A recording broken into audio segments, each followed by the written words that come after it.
feel even to be the right person to say something about the 24 hours of Le Mans.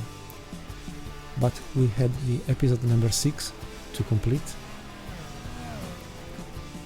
The selection of cars coming from the end of the 60s and the beginning of the 70s was mandatory to be added. So we will also see what will be the other shades of the decade within the end of the 60s and the beginning of the 70s that we did split between prototypes, GT cars, and especially for the prototypes category, a sort of new dawn era where on purpose built cars were designed, built and raced to harness all the difficulties of the most difficult race of the world. That was and is the 24 hours of Le Mans. But we are living in a special moment where this 2023 will happen, the centenary of this magic race.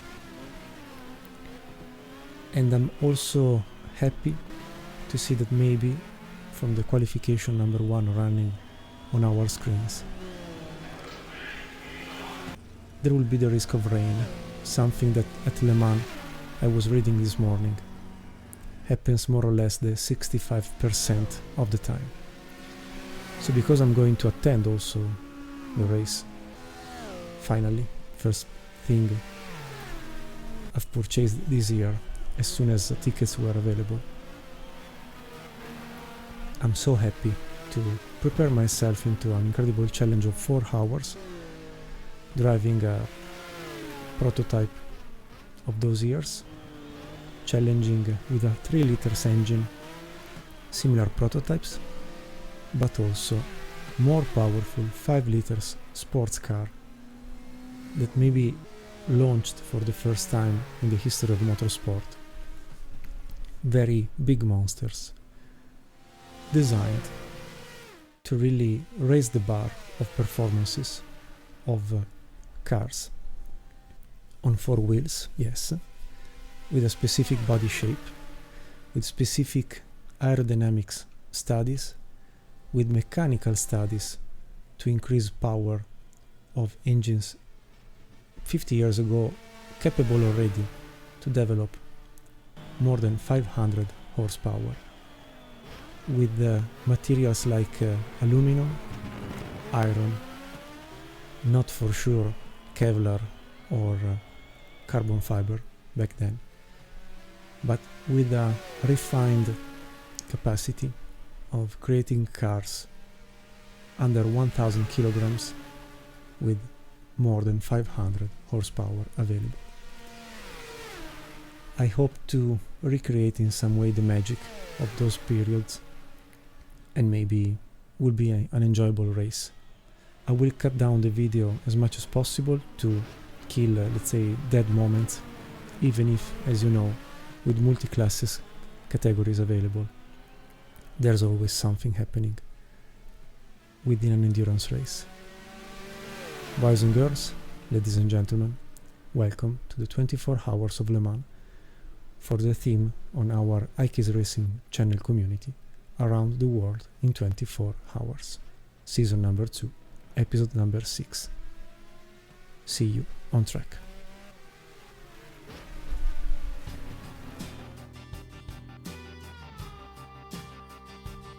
It will be a longer cars selection because we have up to 55 slots available for this 1977 version of the Le Mans Circuit de la Sarthe, made by the incredible group of the Virtual Le Mans guys. Absolutely stunning. We start with a Group 2 BMW 3.0 liters 12 valves with an engine with 6 cylinders in line. The year was the 73. 1 year after, still from the BMW Motorsport GmbH, a 3.5 liters 24 valves, 4 per cylinders. Ford will bring 2 cars, a version named RS 2600, year 71, 3 years after, the Ford Capri will be the RS 3100. I named it Capri even if in Italian, if you are interested, is Capri the correct pronunciation. Still Group 2, under 2 liters. Porsche will bring the 914-6 from the Son Auto Equipe and from the Lufthansa, already seen at the Targa floor. I wanted to have 2 American cars, I would say more than special. They are 2 Ford Mustangs, Boss 302, prepared by the Shelby Racing. The number 1 will see at the wheel Peter Revson, the number 2, the great Dan Gurney, that we have seen back at Riverside in the second appointment of the season. We moved then some years before with the Group 3, having an Alpine A110, the Bernard Colomb number 51, and the Écurie Leopard number 61. One of the tiniest engines available here today, just 1.3 liters. Talking about US, I wanted also some Corvettes. The first one, if it is correct, is included in the 68th year in the Group 3 over 2 liters. It's a C2 second version of Corvette, coming from the end of the 60s. I didn't want to miss a beautiful Chevrolet Corvette in this appointment at Le Mans. Will be a joy from a sound point of view. Still in the Group 3 over 2 liters, 1 year before, 67, Triumph decided to challenge his car at Le Mans. It's a beautiful story behind, despite being just a 2.1 liters engine, inline 4 cylinders. We will see again after Sebring the Stockton Auto Equipe and the Glenside Motors number 74. We go up with the Group 4, the Tommaso Pantera Boss version, the Scuderia Montjuic or Montjuic, I don't know which is the correct pronunciation, number 30, red and black, and then we will have the same similar paint scheme with the Écurie Franco-Britannic number 33, still the Boss version. Still Group 4, 2 911 models. One of the most famous, I think, livery, the Martini Porsche Racing, and I didn't want to miss the Brumos or Bramos Porsche 911 driven by Mr. Greg. Last Group 4, it will be a couple of seen very much Ford's GT40s, the number 6 and number 7 that we have driven to the victory at Daytona in the first episode of this season. Last GT will be another Chevrolet Corvette, but the third edition of this beautiful monster. We start with prototypes with the 2 liters category. Chevron Racing Team will have the number 44, originally running a BMW engine, the number 48, already seen at Daytona and Sebring if I'm not wrong, running a Mazda Wankel engine, rotary, the number 62 with a Ford Cosworth 4 cylinders, naturally aspirated, and the number 44 with another BMW engine. We'll jump up half a liter. We will have a prototype coming from year 68, so a bit, let's say, older than the 2 Chevrons, the 4 Chevrons, sorry. The Porsche 907 Langheck, hopefully this is the correct name, let's see, not written here, sorry. Anyway, long tail, translated from my poor German. A tiny engine, just 2.1 liters, but back then one of the first great studies of aerodynamics, thanks to the long straight of Le Mans. We will go up again by half a liter. We will find the Alfa Romeo T33-3, the 35 and the 36 we have driven victoriously at Monza. Then finally, the first Ferrari. The model will be from the year 1970, the 312P from the North American Racing Team will bring the number 23 and the 57, with a great V12 naturally aspirated engine that will be not anyway the greatest, the highest engine seen today. Same category, the super nice Healy Repco XR37 of the Donald Healy Motor Company, still running the 3 liters Repco Australian engine that we have seen many times winning on the Brabham Formula 1 team in the 60s. Matra Simca will play in his home ground, so we will have 3 cars.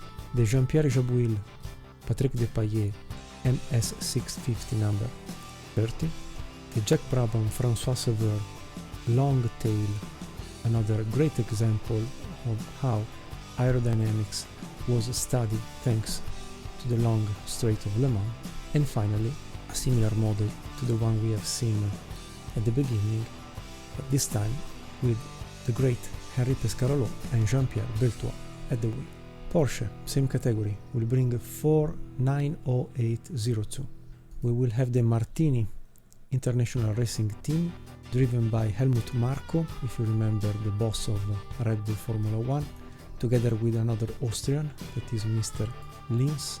We will see the original number 29 Gulf sponsored, but with cameras at the back, used to film racing action for the movie of Steve McQueen, and regularly registered for the race in 1970, classified, I don't remember anyway, within the first 15 positions, with the handicap to stop not only at the pit for refueling and changing tires, but especially to change the film for the front camera and the 2 rear cameras used. Has been reproduced perfectly by the team of modders that created this Le Mans Classic mod. I did want to say thank you very much from the bottom of my heart for creating this mod. It's a pure pleasure to run this car.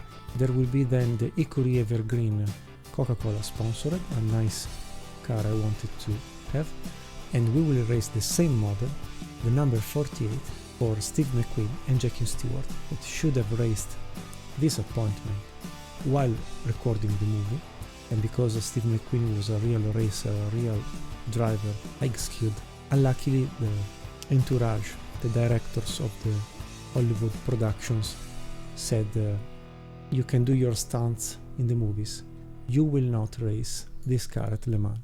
And what a pity, because Steve McQueen did race at the 12 hours of Sebring in March, arriving second at the end of the race, just behind Mario Andretti driving a Ferrari.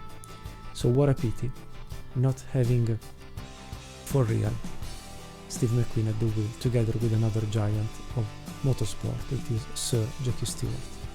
Back then still in board on winning his third title that would have arrived in 73, and in the year after this edition of Le Mans 1970, Sir Jackie would have won the 71 F1 Championship for drivers.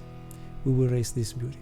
From 68 there will be also the 9OK model of the Porsche System Engineering that has won the first 2 or 3 races in this particular theme, so keep an eye on this car. 2 years before there will be another Lidl engine powered by Porsche with the model 906 that maybe you have seen many times on GT Legends. This version will bring a flat 6 cylinders, 2 liters, single on head cams with a plastic body material to keep this car very light, just shy over 600 kilograms, with 200 best horsepower in excess. Not a bad solution indeed. We will see also the number 58. And finally, the big prototypes.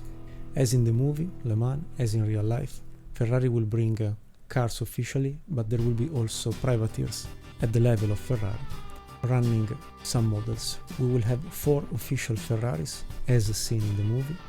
The number 5, if I'm not wrong, driven by Jack Hicks. The number 6 of the Swiss Regazzoni. The number 7, Ronnie Peterson. I do not remember, I'm sorry, the number 8, but still the official one. Number 11, with some yellow particulars details, will be of the North American racing. The yellow one that we will drive at Spa-Francorchamps will be dressed by a yellow Modena color, the official color of the town of Modena. Lola, 2 reliable models Mark 3B, forgetting the 3C. There will be the Racing Team VDS, number 4, and the Grand Bahama Racing, number 17. Porsche will bring 3 official John Wire automotive engineering, the same 3 seen in the movie Le Mans, driven by aces like Kinnunen, like Rodriguez. The number 20 will be spot thanks to maybe the most iconic original paint scheme for the Gulf racing. The 21 will not have orange details on the front bumpers, if I can call it so. The 22 will be completely orange painted in the central part of the body. The number 23 with Richard Atwood at the wheel, the original winner of that 1970 24 Hours of Le Mans, but we will see also the Martini Racing International with the number 35. Useless to be said, the engine will be a monstrous 5 liters, 12 cylinders, naturally aspirated. Then the same model, but with the long tail, so we will get the 917L still from the Martini International Racing, so we will see the performances between short tail and long tail that was built specifically for this track. And also, if you will watch the movie Le Mans, you will recognize the Porsche KG Salzburg pole sitter that was also the car that at the beginning of the movie will do the job of the rabbit, running as fast as they could to stress all the contenders to keep up the pace. That's it.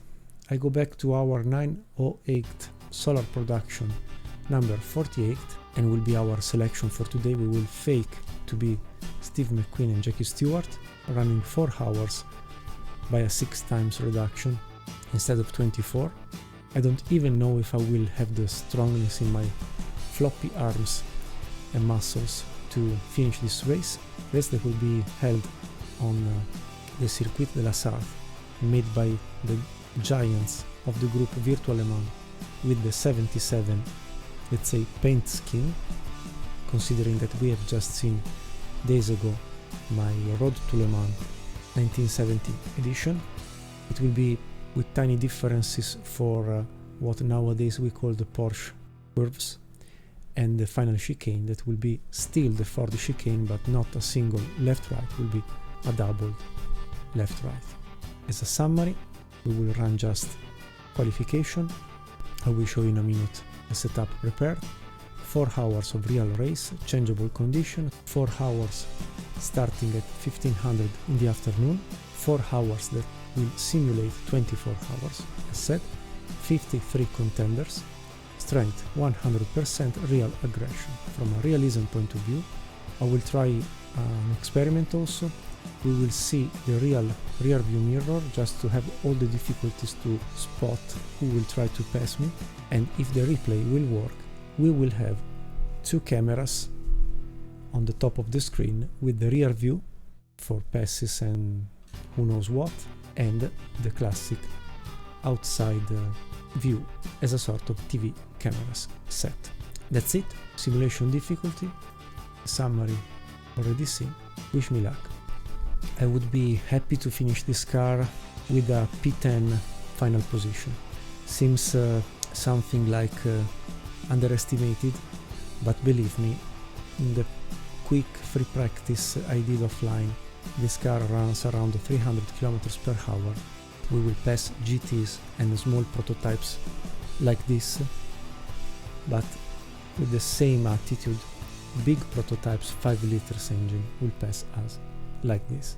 It will be like driving an LMP2 car nowadays, and will be maybe the most difficult challenge of this season, with the most difficult race, I would say, because we will try to not crash into GTs, and we will try to not be blocks for 5 liters prototypes that will fly at 330, 350 on the Mulsanne straights without chicanes, like it was in the original version. Crazy.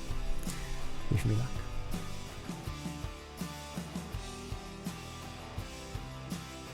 Very well, with 15 minutes left, I think that before the arrival of the rain, given that the forecast will be so, let me see if with the grid we can have a look to other cars.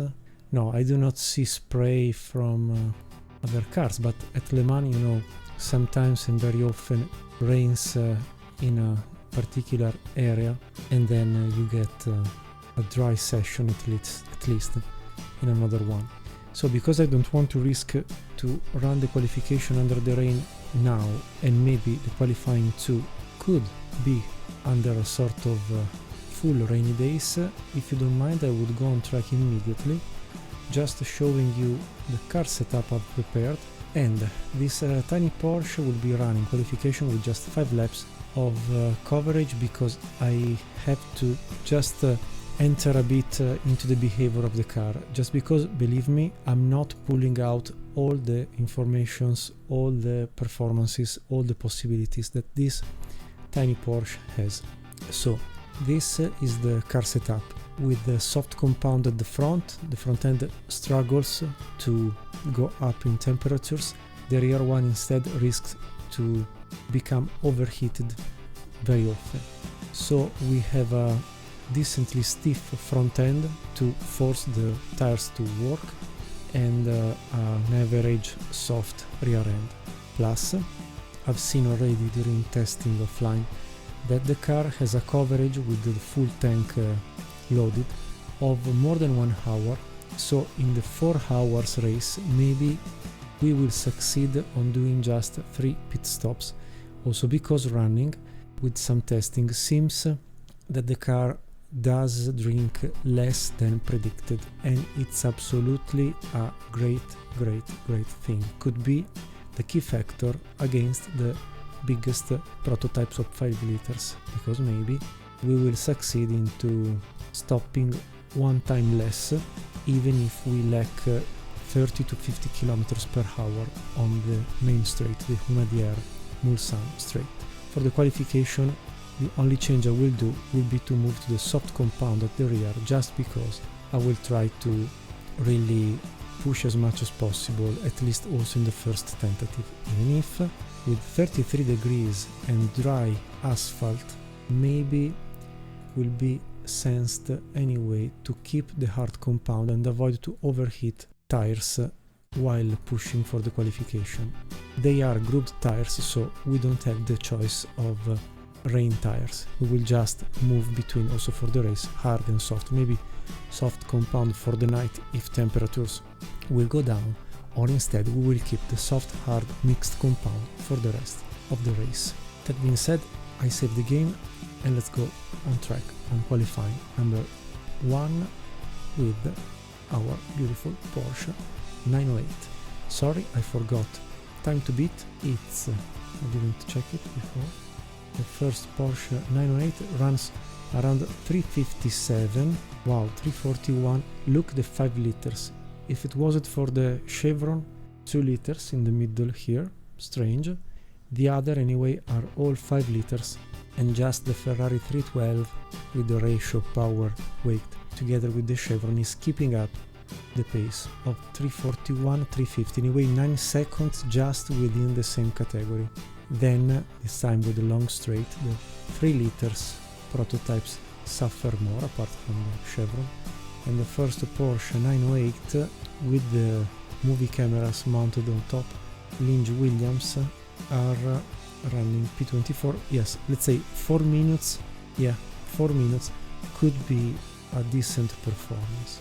But let's go, because I have just 2 laps, 1 warm up and 1 launched, and maybe 1 at the end to be done again. Let's go. And as was back then, here we are under some tents. We call them tents, I don't know in English. Our beautiful Porsche 908. Let's go on track.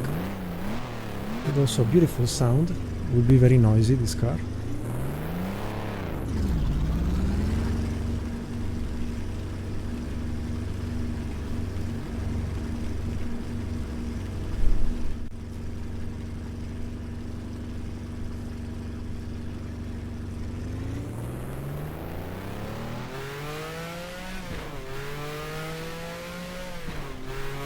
Obviously old version of the track, 77 edition, to show you also this one, Dunlop Bridge, S's.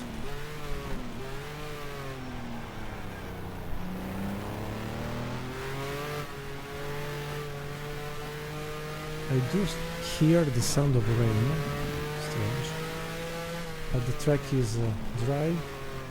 Tête rouge after the S's, sorry.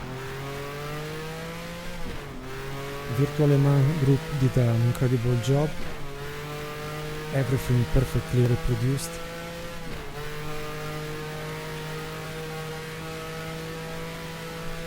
And here we are on the Hunadier or Mulsanne Strait. Maybe we can use the lights. More or less 300 kilometers per hour, the maximum speed reached without slipstream. 4 minutes more or less per lap in free practice.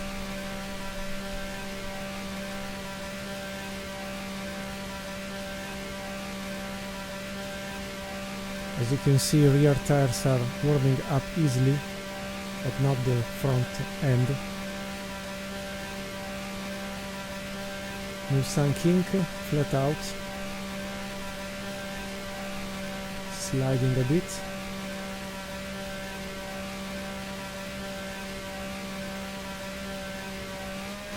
Jump of the Mulsanne braking zone for the Mulsanne corner.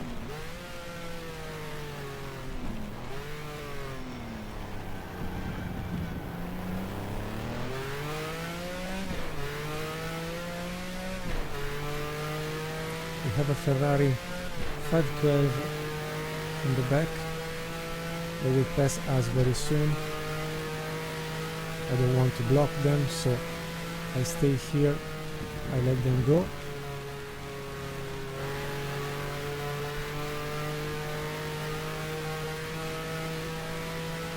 Indianapolis 1 and 2 are banked curves, corners.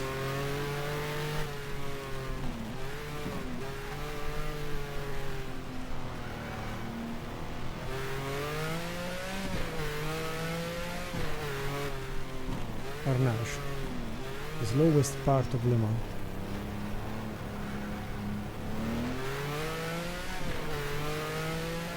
You have seen maybe on the road to Le Mans.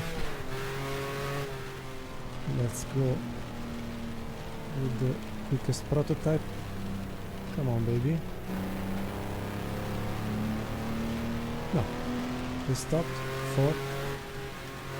Oh, maybe they have the car broken, who knows. The old area for Maison Blanche, and nowadays known as Porsche curves, corners, was like this.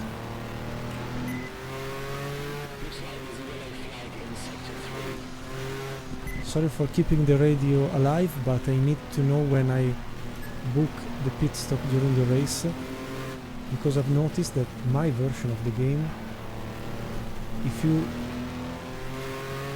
book it without the audio, at the end doesn't book the stop, the pit. Anyway, for the chicanes, doubled by the end of the 70s, after the single chicane scene, the Road to Le Mans I've published a couple of days ago. Let's go for our lap time. We just have one single shot, and maybe we will pass on the main straight the next time, with a few seconds left to try a second tentative in case of a mistake. Already a GT car slower. It's a Ford Capri RS, or Ford Capri if you want to pronounce it the Italian way.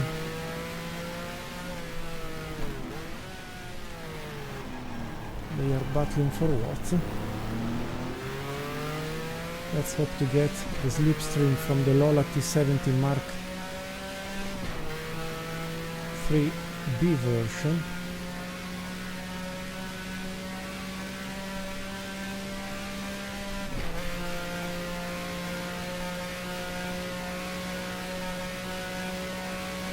If we go quicker than 300 kilometers per hour. We are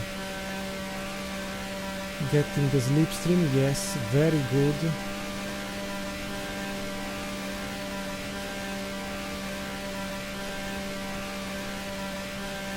Let's try to play with the slipstream and the draft, but they do not have the pace to keep up with us. Tires are okay, more or less.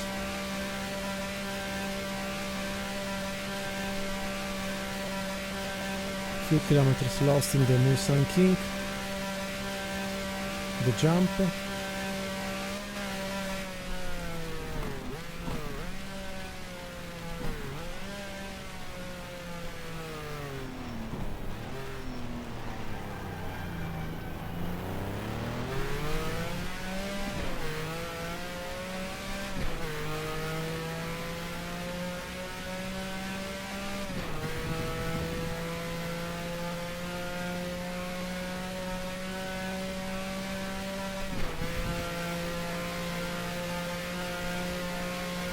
Porsche 906, slower and luckily in the middle of Indianapolis. This is not good.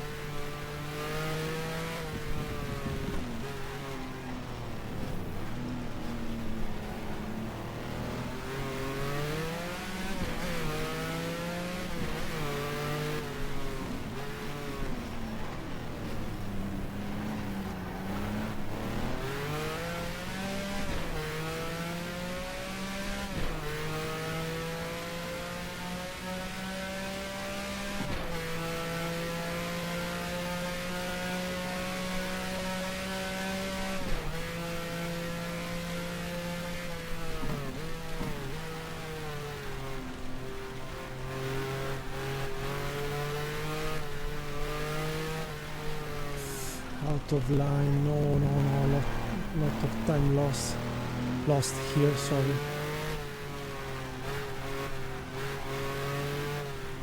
Bad line indeed. Maison Blanche.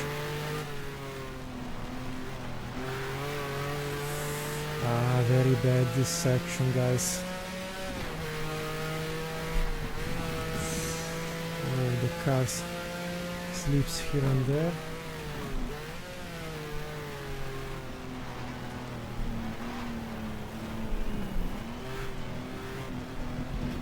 Let's conclude the lap and maybe...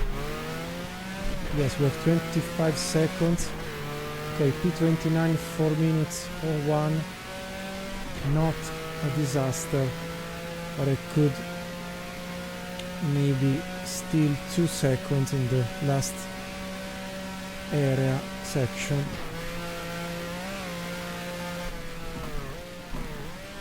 If I drive a bit better.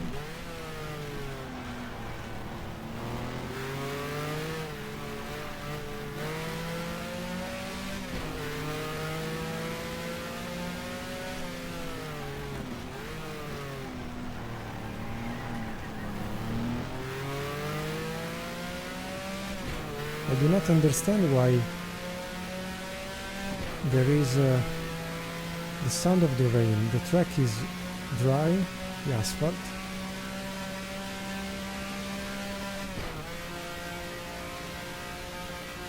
But the car slides like if there is a sort of wet surface. I don't know.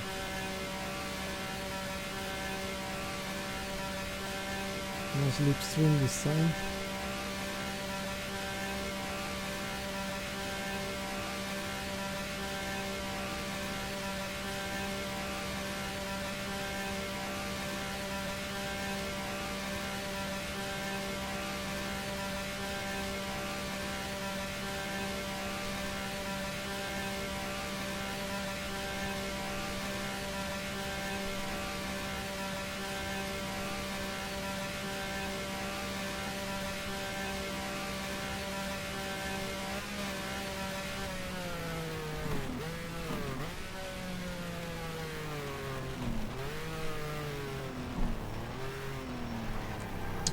Very wide here and very understeering. But It's the split time, but will be bad. No, 48 tenths. No, hundredths.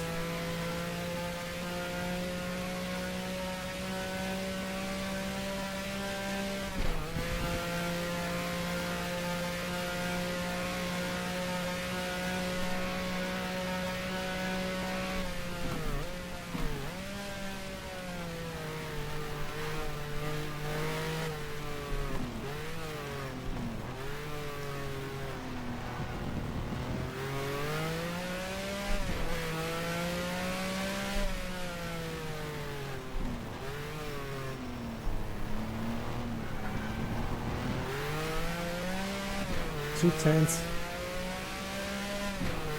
better. Now is the problem, because here is where I do not pull out from the car all the performance that she can give.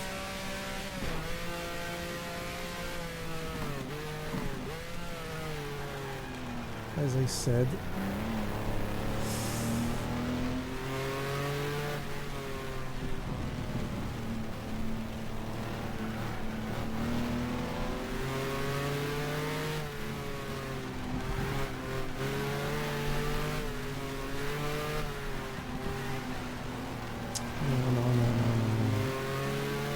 really bad.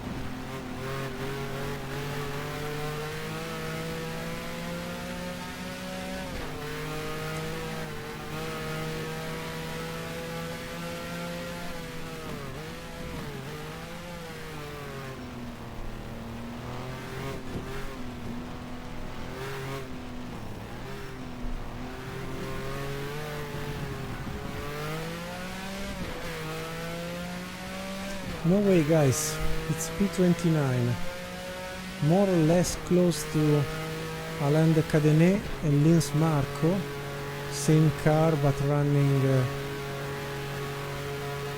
decent seconds quicker than myself. Sorry for the poor performance, I mean close to the possible teammates, but nothing special really. I hope that the race pace will be a bit better.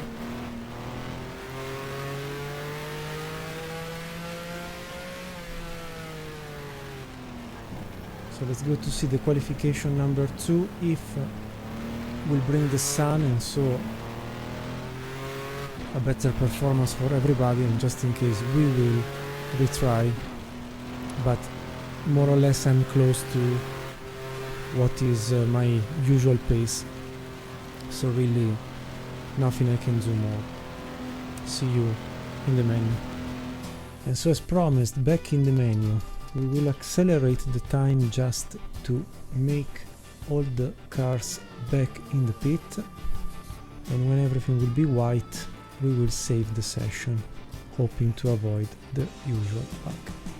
Yes, so yes, the 5 liters, here we are, the 3 liters, yes, just the Chevron B16 of Derek Bell and Mr. Baker, very incredible, but here having a long straight, obviously it's a great favor to big engines capacities, and so within the 3 liters category I would say I'm not even close to Elford Siffert with the Porsche 908K, not even Adamowicz Posey with the Ferrari 312P driven at Sebring, the Alfa Romeos, far from there, so not really great performance I would say. I'm just happy to be, let's say, in the pack of the 4 seconds between the quickest Lynch Williams Porsche 90802 and the others, but really something not incredible. I mean, let's continue to qualify 2, still with the rain, so maybe there will be not an incredible amount of performance to put in. Anyway, see you at the end of this accelerated session. Finished also the second session.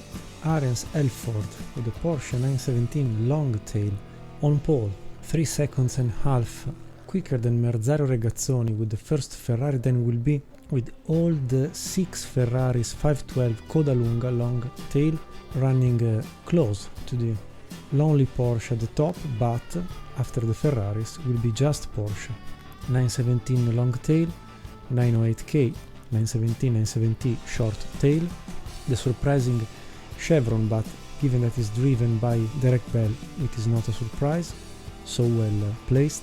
The last of the 917 of the Kinnunen Rodriguez, the other 312 of Ferrari Adamo with Posi, Redman Siffert, Larus Van Lennep with the last 917K, the other 3 liters Ferrari, still with the same equipe, then the plethora of 3 liters cars. Let's try to do this.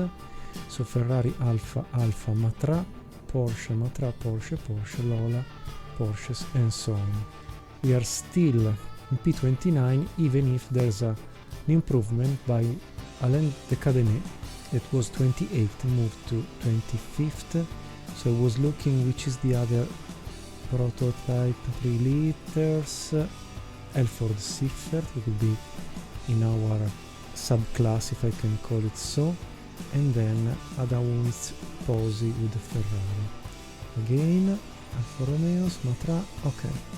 GTs, we have a Mass Stommelen P30 Ford Capri RS 3100, the 2 Ford GT40s, the other Chevron, BMW Bell X, the Healey Repco, maybe the worst prototype available, then Corvette, BMW, De Tomaso, and so on. Let's see if anybody didn't score a lap time. No, so we will have to keep an eye on the Triumphs and the Alpines. That will be the most difficult cars to overlap given their slow pace.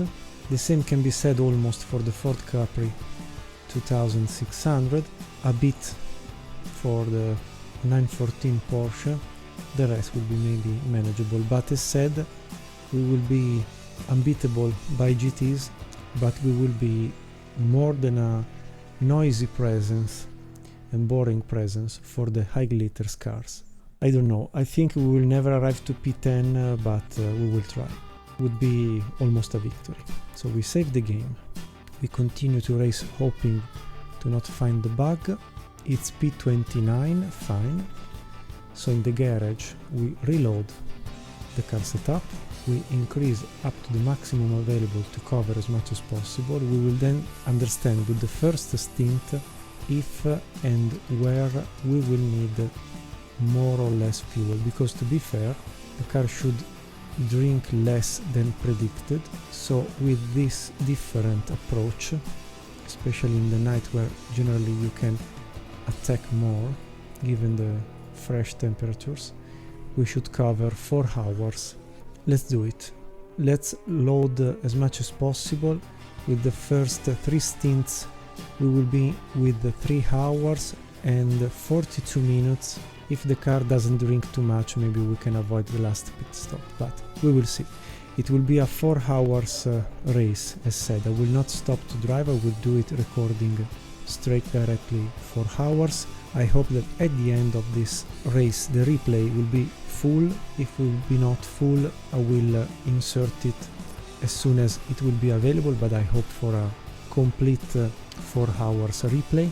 And more than in any other appointment, wish me luck, hoping to give you a smooth drive without any issue in particular, and maybe we will do something good. If you remember, in the season 1 with the Mazda 787, at the end we won this race. What I fear is that it's the first time I drive for 4 hours straight with the force feedback of the new Thrustmaster devices I have, and I'm not sure if I will last or not. See you on track.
Okay guys, it's time.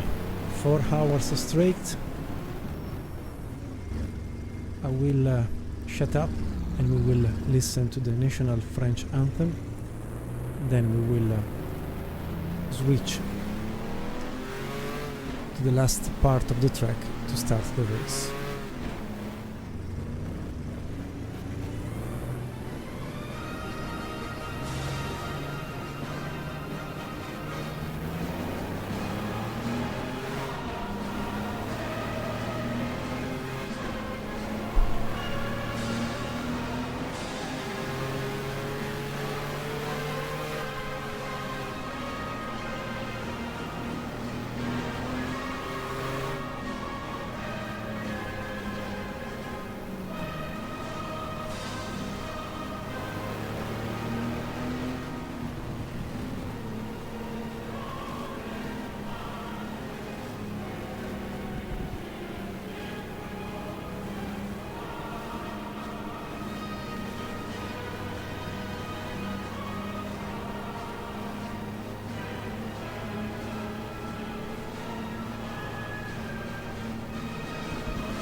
Green flag. Really? There was... Here there is a great crash, at least a lot of dust. But the green flag started without both lines completely well arranged. I mean,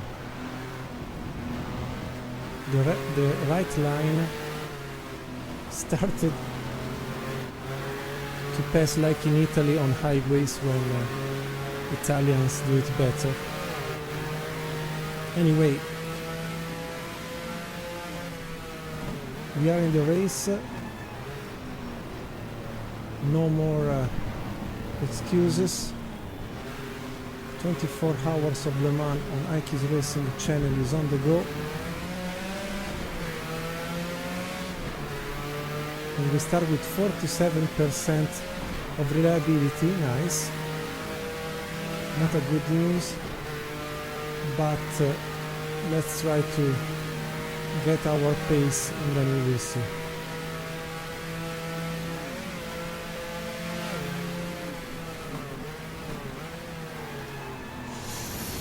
Wow, no, my goodness, understeering. Nothing broken, maybe just a bit of body work. Completely blocked the front end.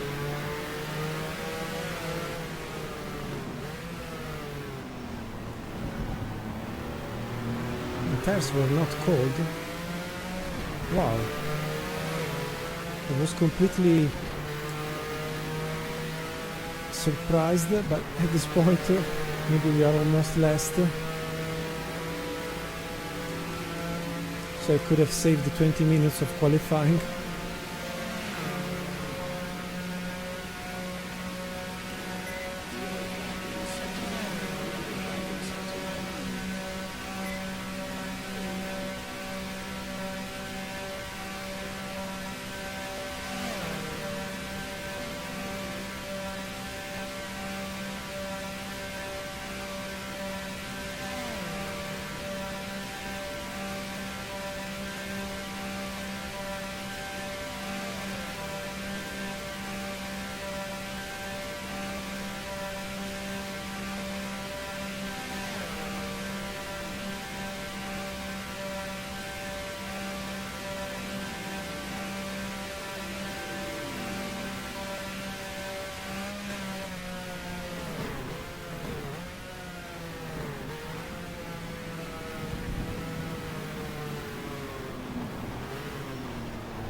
here the braking zone is more or less like it was in the practice.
One lap done, my goodness.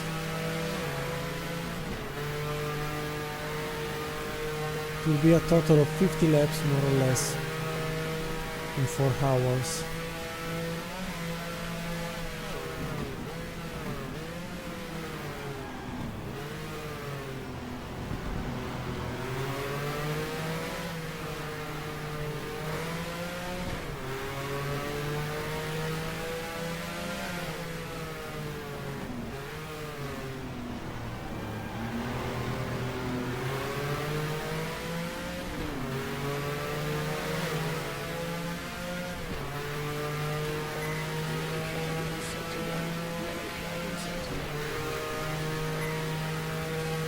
Okay, a couple of cars in front, at least we are reducing the gap.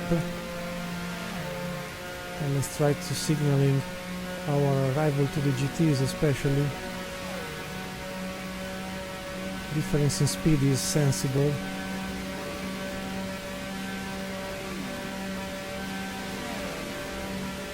And let's try to catch the Ford GT40 as a first target of Highwood Hobbs. 2 seconds in front, 1.8.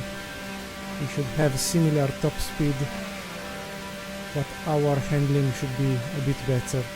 The GT40 was very heavy as a car.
without pushing, look how much we have recovered against the GT40.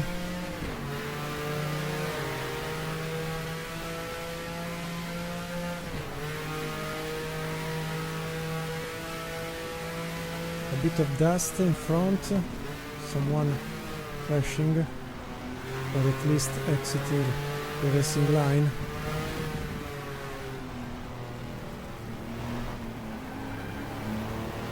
Let's use the torque as much as possible to preserve fuel and tires, especially in this first part of the race.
I remember that the Achilles toe, or reel, I don't remember. Anyway, the weak part of the Ford GT40 was the braking area. If you haven't seen my previous 1 year ago video running here with the Austin Healey for a P30 or 40 at the end of the race, I don't remember, it was a test on myself driving for 4 hours. With the Austin Healey, I've been capable to fight the GT40 without too much effort, even if I was without tires, without grip. They were too in a final race moment. The last 2 laps to me have been epic. And there was my first comparison between a 3 liters prototype and a GT coming from a previous era almost.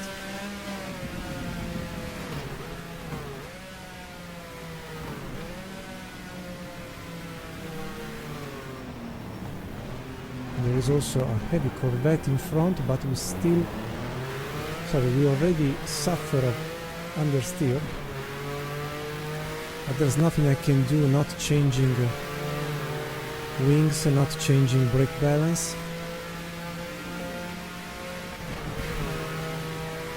You start to see also the sun moving around in the sky.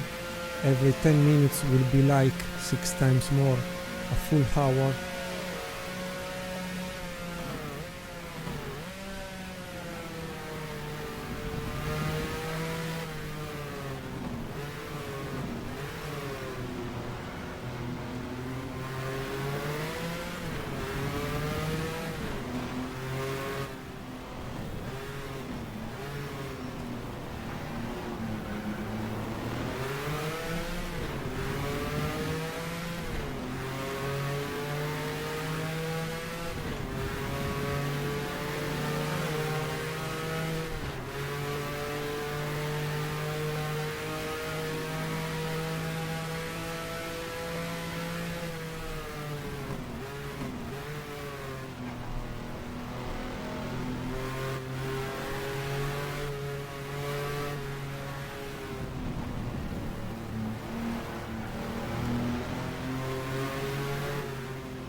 No, no, no, no, no, don't lose the car.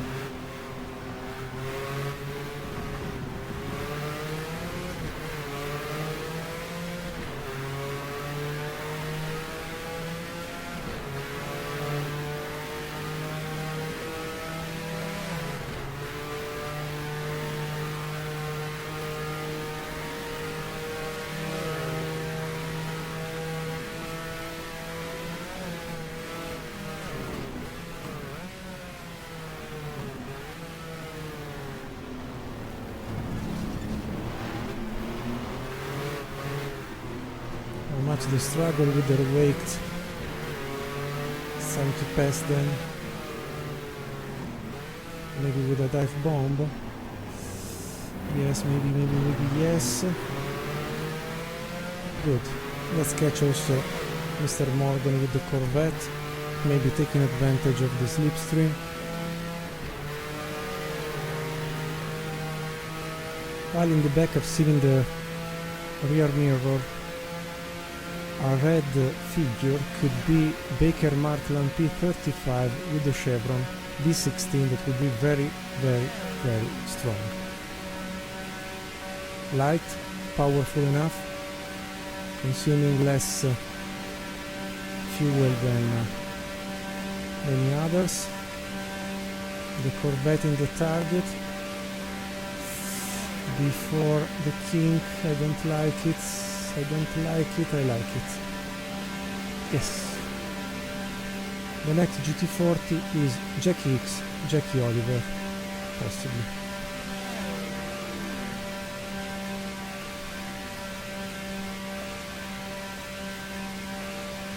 Nine seconds in front.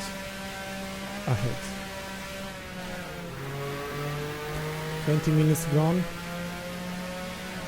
It's like if they were 2 hours, so from 1500 at the start we are approaching 1700 in the afternoon.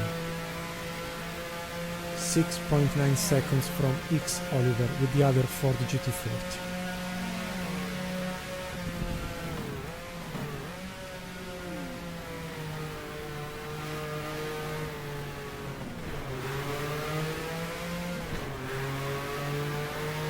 Adamowicz Posey with the first Ferrari 312P.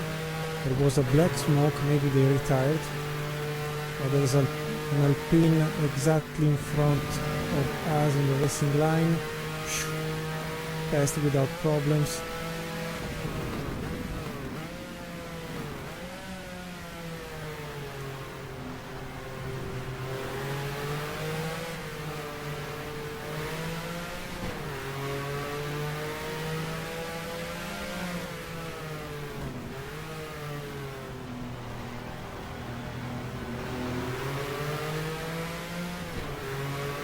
And they are retired.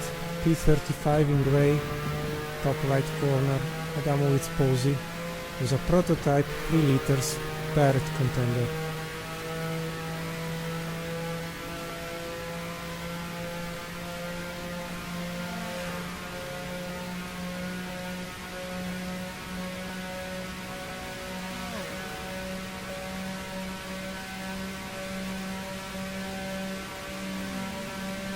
Triumph, look the difference of speed. Another Alpine.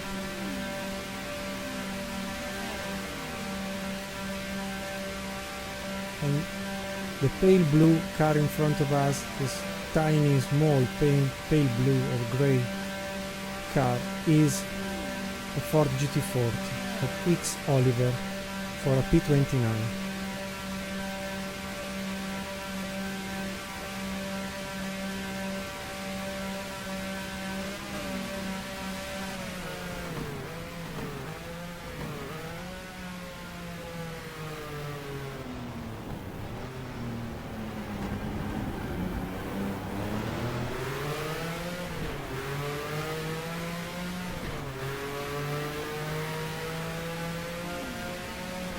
I'm not using revs over 8000 RPM. I do want to save the engine as much as possible for the night when I want to attack if temperatures will go down. as in real life, I mean.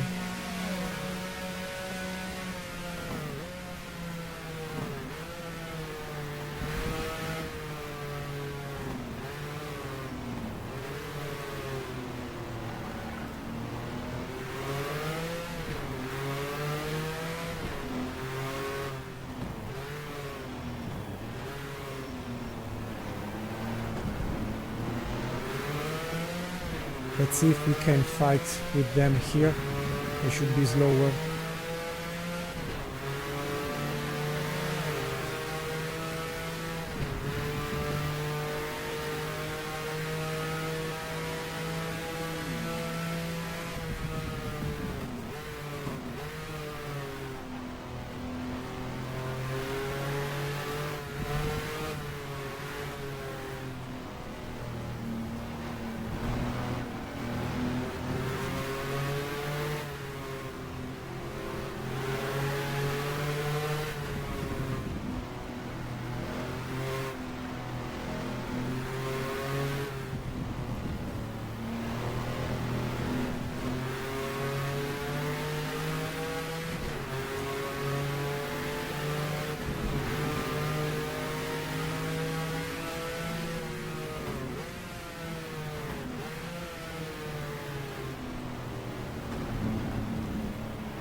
Yes, the same spot as before with Hollywood Hobbs, but now we have to defend with the top speed, very similar to the two cars, within the two cars, between, sorry, the two cars. Let's see.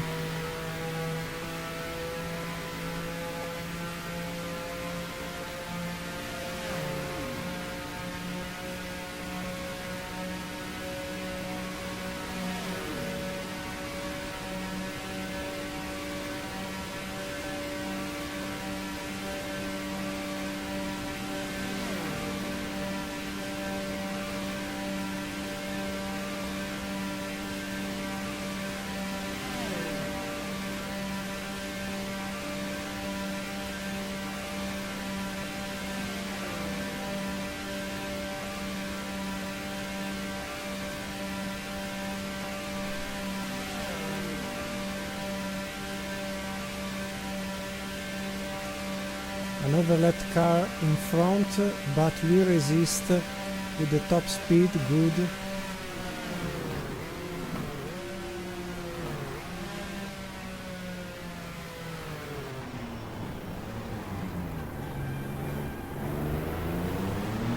I did want to have a car in between.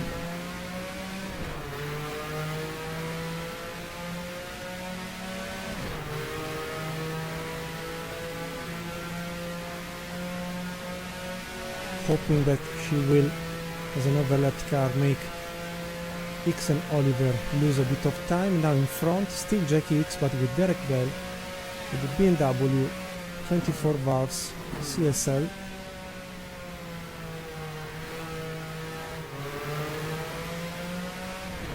Best personal, 4 minutes, 5 seconds, 0.9. Lost a bit in the last section of the track against the BMW.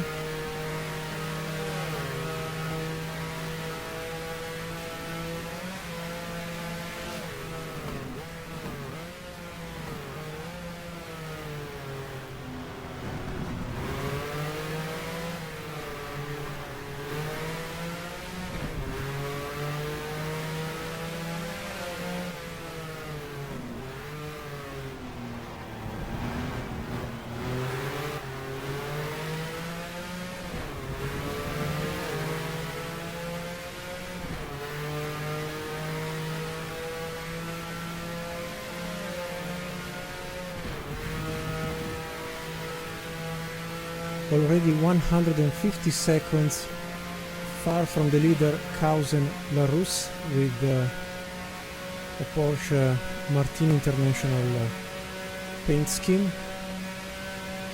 They are almost 3 minutes, 2 minutes and 30 seconds, so in 1 minute added where they will become possibly a figure in our rear view mirror overlapping us, while after 30 minutes expired from the 4 hours total duration, it's like if they were already 3 hours, 6 times more. So it's 18 in the evening, approaching the afternoon, sorry, vice versa.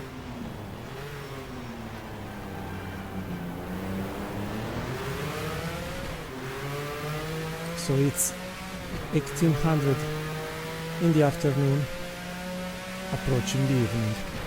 Very soon we will race blind in the dark.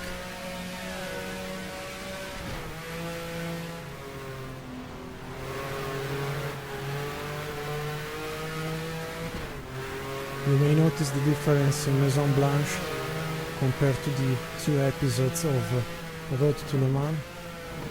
Back then they were ears were almost flat out, you approached.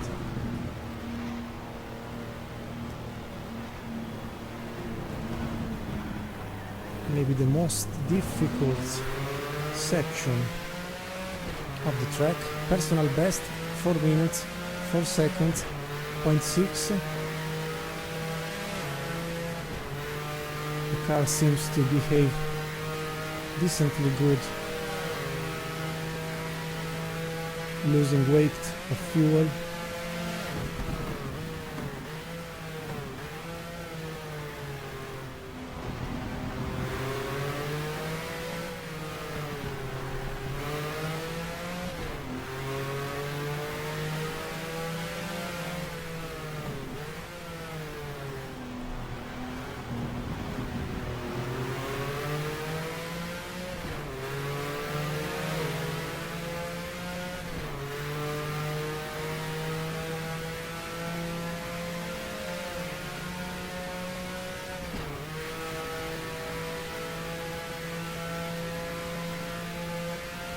.7 seconds far from Bell X BMW CSL 3.5 liters 24 valves.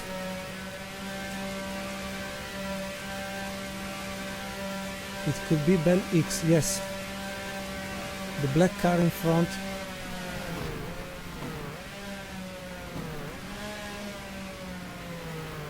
Yes, they are. We have also a first attitude of understeering on the front end. As you can see in the top left corner, there are slim rectangles, under the 70, 81 and 74 central numbers. When you start to lose the green bright area, you start to lose grip.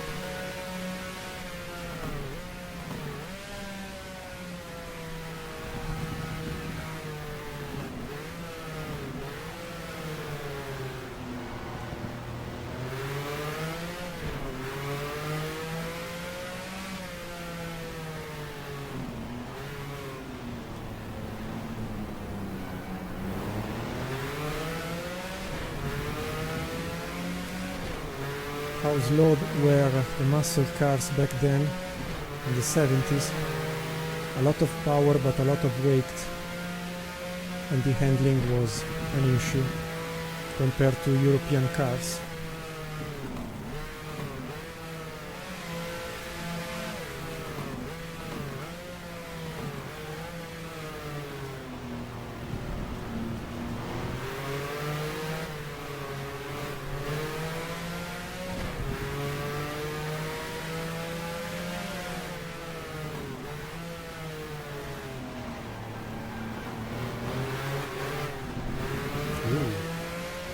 Also the rear end is going now.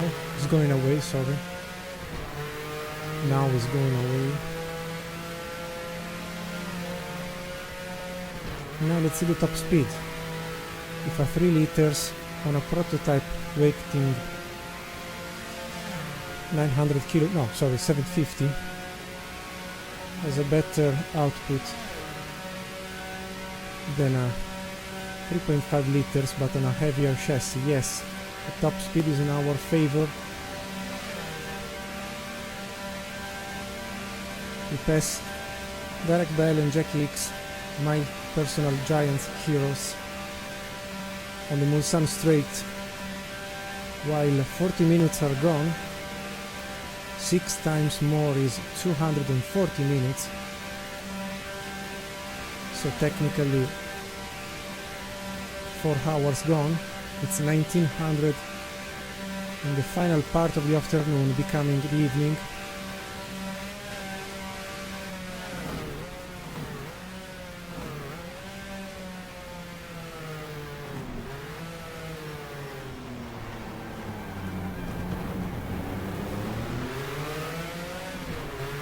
Hopefully the next target will be Massenstommelen with the Ford Capri 3100. Okay, from a performance point of view, I think there's nothing I can do against the very quick Ford Capri of Massenstommelen, sorry, in front of us. We overlapped the Triumph. They are quick, definitely. I'm not pushing, but I'm starting to slide here and there, so seems like I'm pushing, but it's not the case.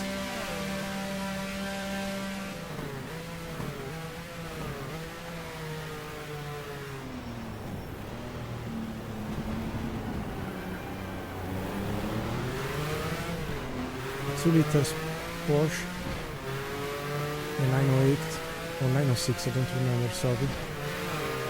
I'm starting to feel my head a bit under pressure, concentrated but under pressure, because now we start to drive by memory more than by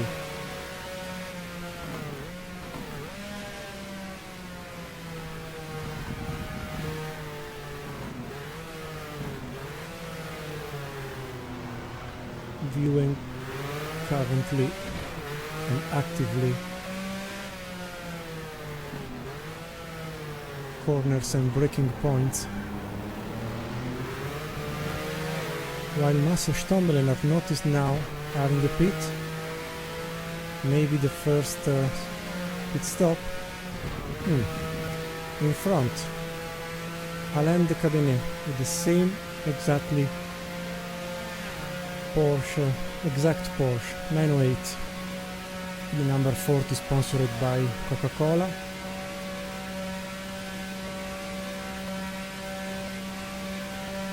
Almost 50 minutes in the race, so 200 minutes, sorry, 300 minutes passed.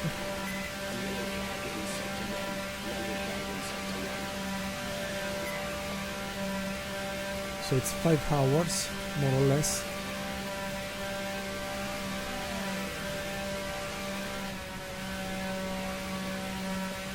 Bad racing line by night without viewing the road.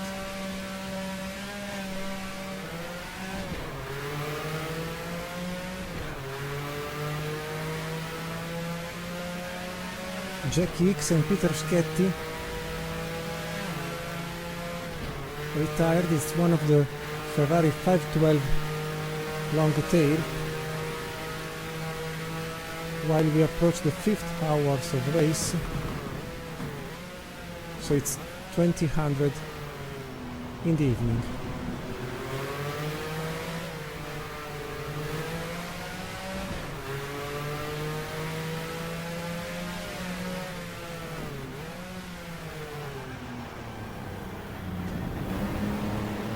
First mistake, long and wide.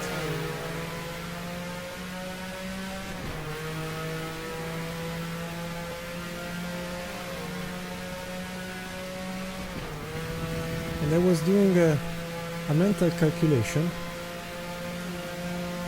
about one thing.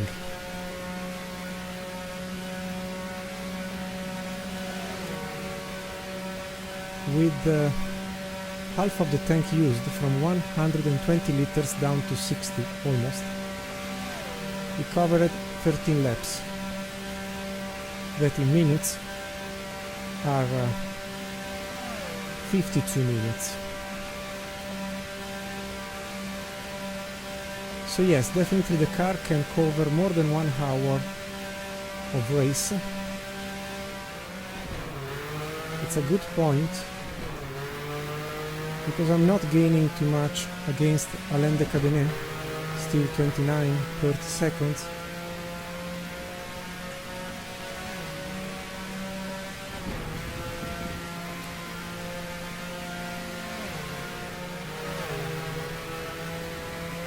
Second mistake.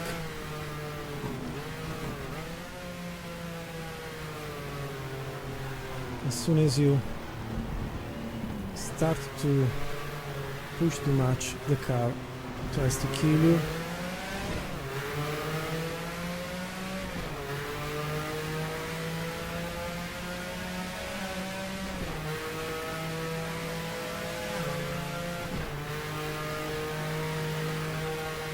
The Cadenet down to 25 seconds with the same car in front of us.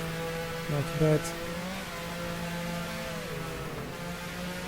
And I didn't see if the last lap, the 4 minutes, 03.4 was the last lap or not. Anyway, I like the idea to improve together with the lightness of the car that is reaching as long as we continue to burn fuel. Tires, I would say, are almost okay. Maybe also with a 2 times factor would have been okay. But I was really happy before, thinking about how long, how stretched is the coverage of fuel with this car, despite running flat out. And still I missed the right point of cornering for the Mulsanne kink without actually viewing.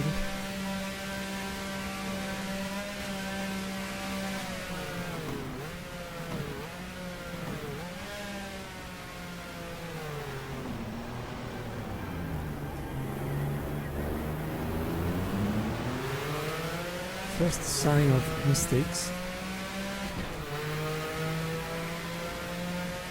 In the league now, Merzario Regazzoni with the other Ferrari 512 Codalunga long tail.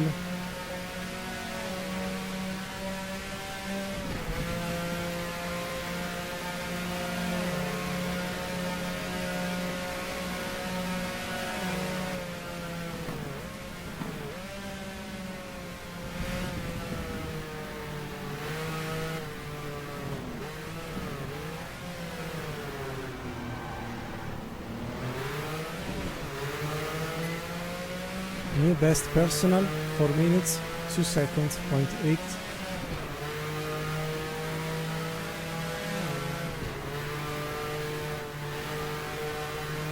Well, we passed on track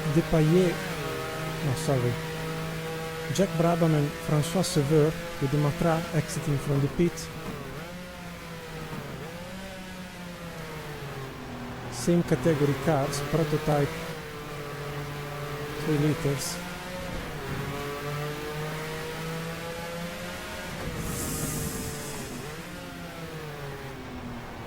Signs of weakness. The car is very fair in the way she behaves, but the tiny difference between behaving fair and becoming a traitor, betraying you, is quite exciting but also scary. 1 hour gone, like if they were 6. So 1 hour real race, 6 hours simulated. We started at 1500, it's now 2100, and the last part of the evening becoming the night.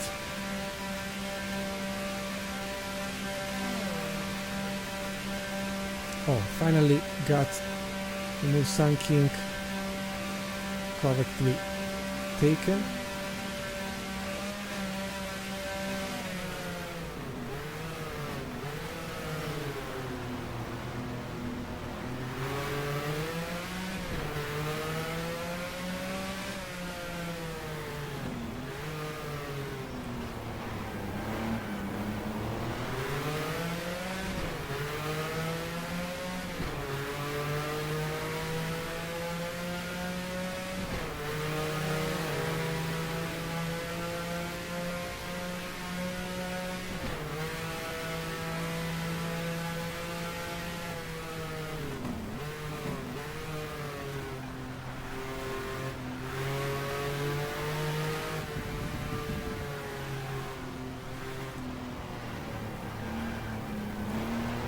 Very bad.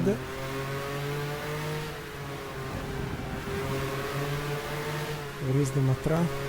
Still behind.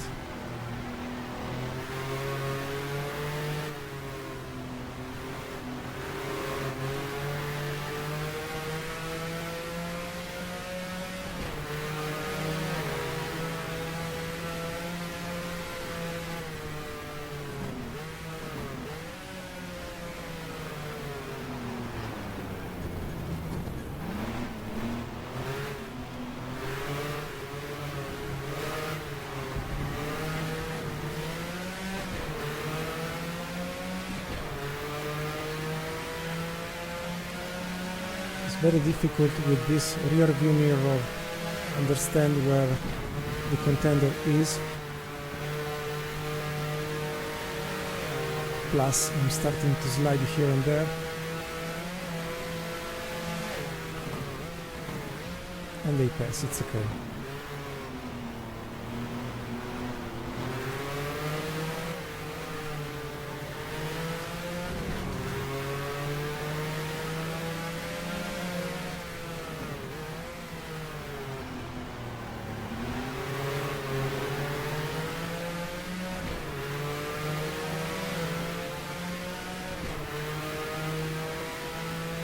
Let's see the comparison with top speed. Should be very quick. You can maybe suck a bit your slipstream.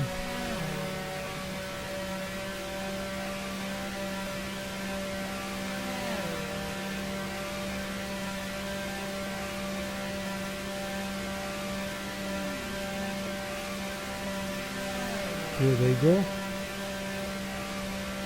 Haha. They had to brake because of the overlapped car. Intelligent AI. Not very risky, not very out of reason.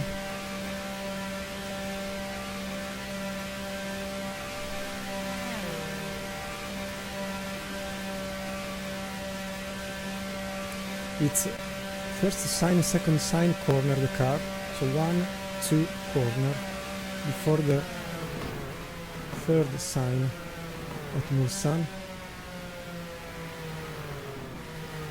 We gained again a couple of seconds from 25 to 23. Now there's something wrong here.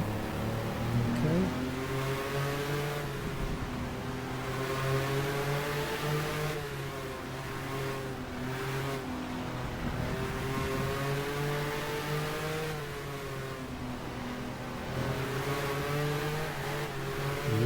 Tires.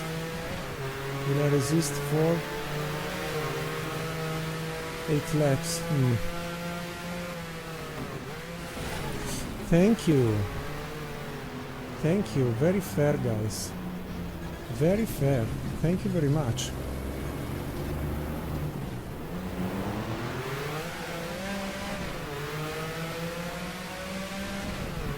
Anything broken? No, luckily.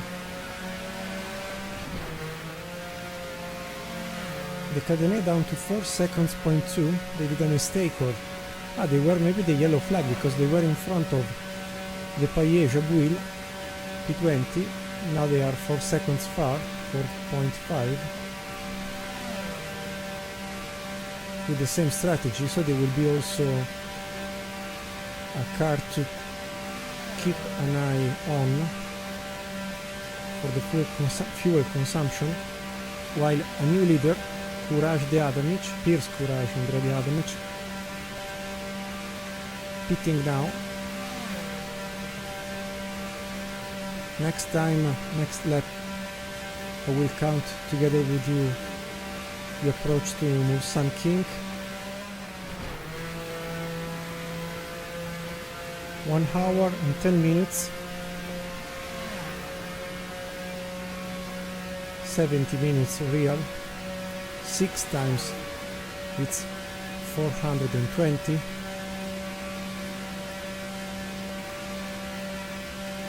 So 7 hours gone, more or less.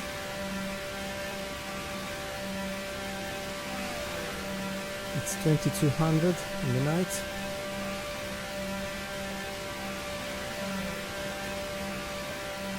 Here we are at the Mulsanne King. 1, 2, corner, if it is blind, that's the line.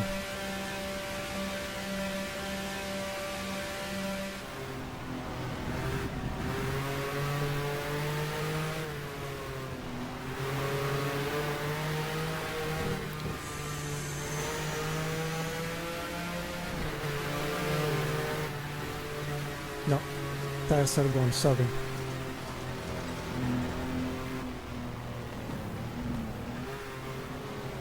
Tires are gone for good.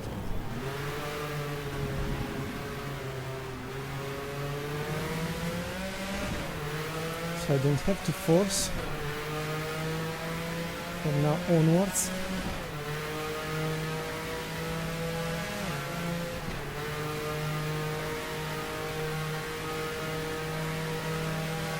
Just drive relaxed as much as possible to make the car last.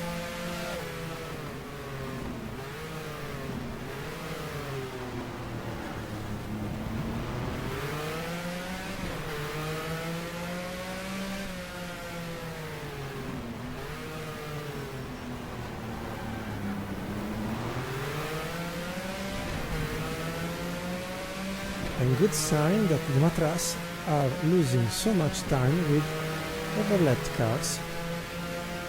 I'm still not capable to catch Alain de Cadenet in front with the same car and maybe same strategy. And no Marco, no, not with this front end, don't do it anymore.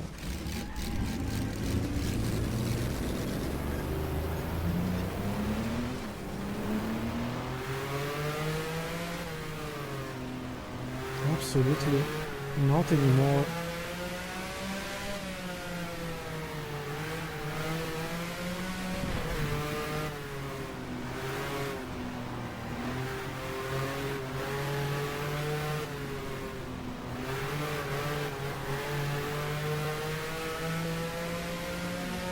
I've been so stupid to self-distract myself with the racing line of the Matra.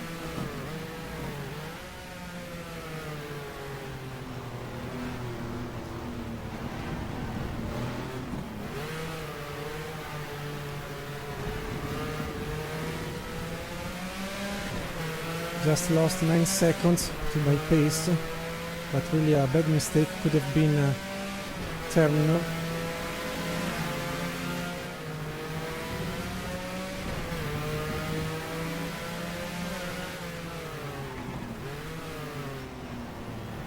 And believe it or not, the Ford GT40 of X Jackie Oliver we were battling at the beginning of the race 1 hour and 20 minutes ago has been overlapped.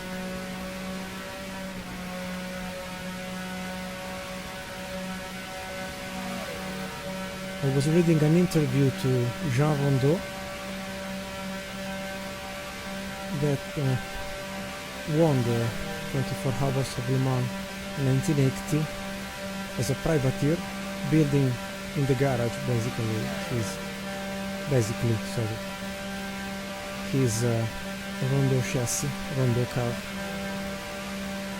and said that one of the most beautiful memories, corner of Le Mans was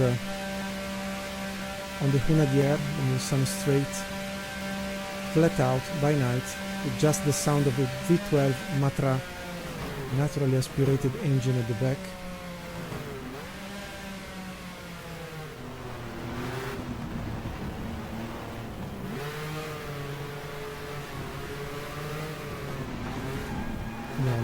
No, don't do it! No, don't do it! No!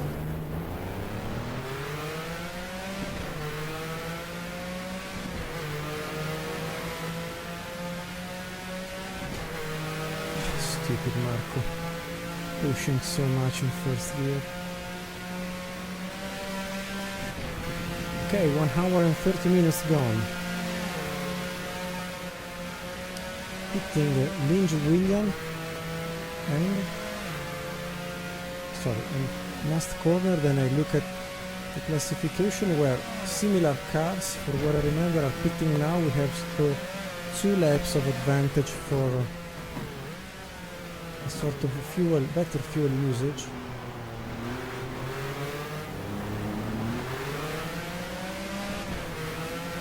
And here we are with the Cadenet. The car seems a similar Porsche.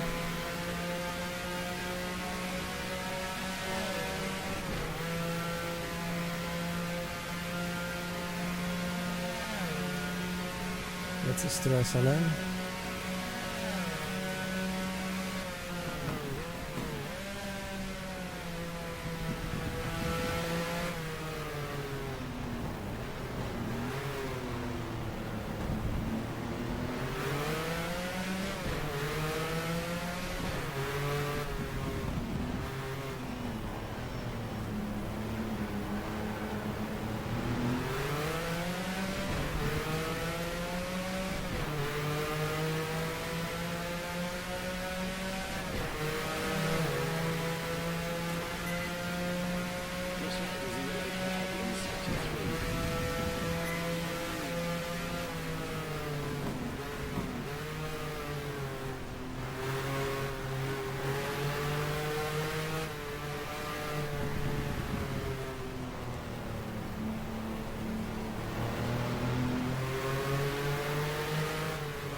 Okay, the Cadenet goes to the pit.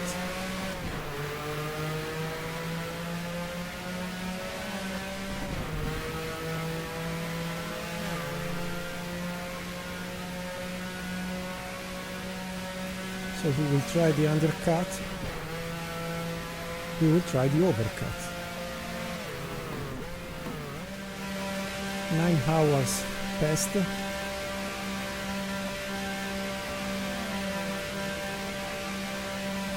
So it's midnight, more or less now.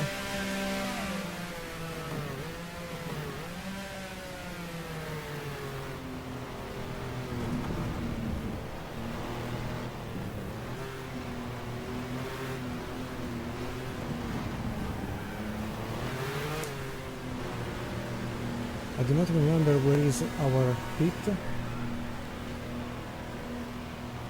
Not here for sure. Okay, it's here.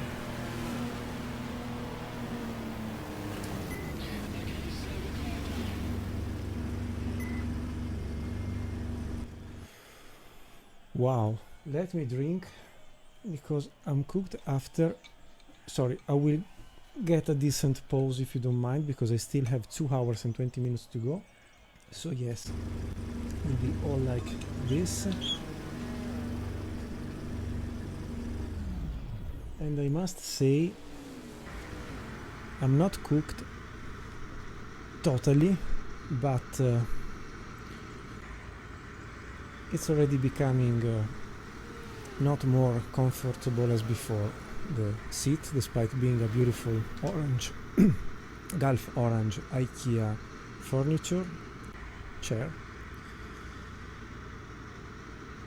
and well, it's P21, let's see, but we will be passed by Linz, Marco, Linge, Williams for sure, and the Cadenet too. Harriet Weekends, I don't remember if they are with the Chevron, so maybe currently after the pit stop will be a P25 with some retirements here and there. As said, unluckily GTR2 doesn't have a very present weather change.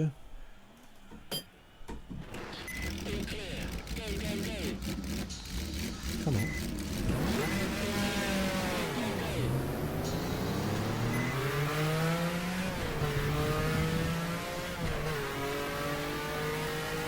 Here we are, the Cadenet.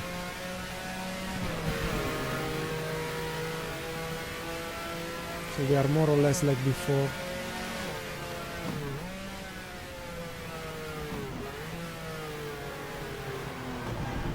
Who touched us? Oh no, it's a Porsche. Harriet Weekends. We will return the favor as soon as possible.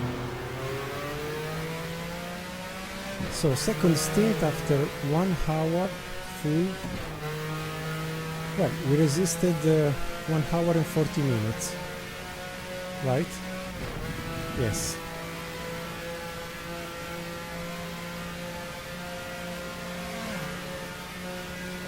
So we will arrive to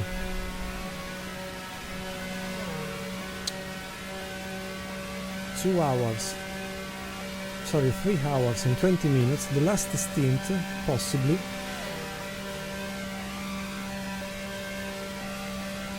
Will be of just 40 minutes. It could lead to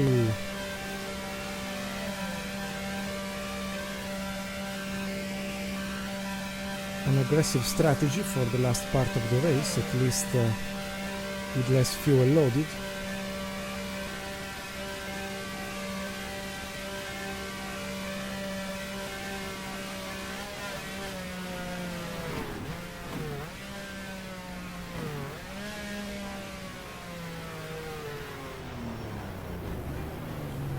Cold tires.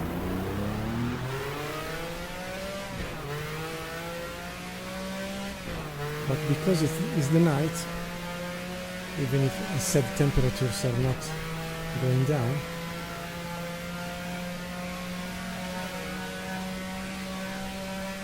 I'm sorry for not streaming live this race. Could have been a choice from you all. If to... Did you see the Cadenet what was doing?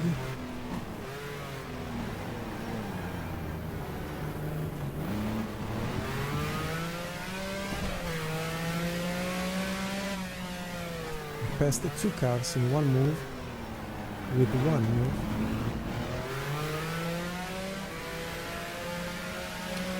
So 5 minutes 42 seconds, so we lose more or less 2 minutes for a full service.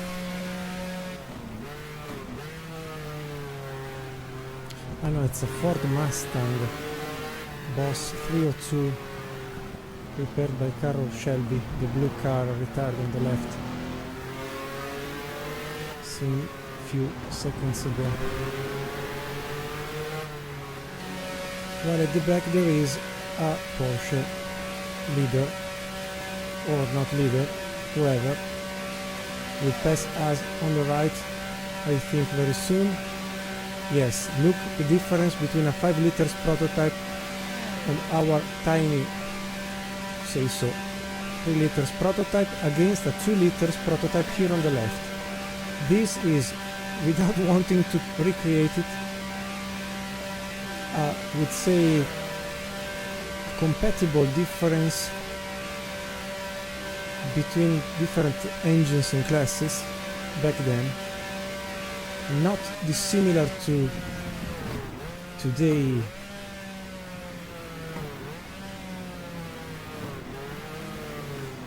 standards between GTs, LMP2 and hypercars.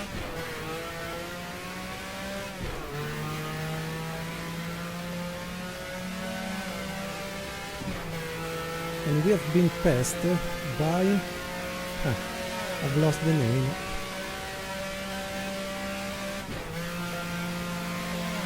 don't remember who was driving the Porsche 917 short tail Martini sponsored.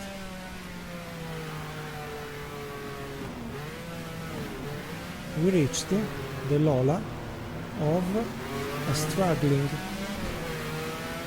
Gosselin Pilet, and with the usual overlapped car in between. If you are lucky enough, you take advantage.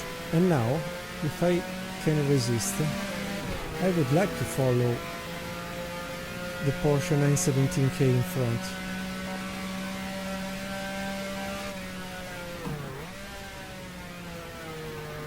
They are quicker.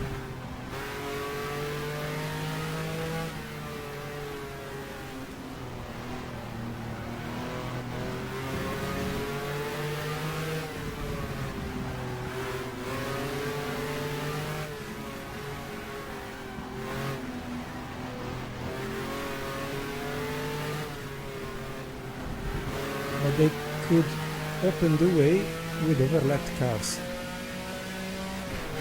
Even if now our client is my stupidity plus the return of the Lola 5 liters Sport, more powerful.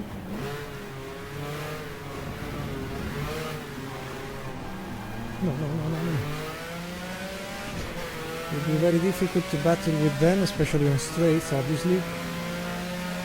But maybe we have a chance from a strategy and from a handling point of view. So let's try to stay with them, because then after 7.6 seconds more or less there is the other sister Porsche, like the one we are driving,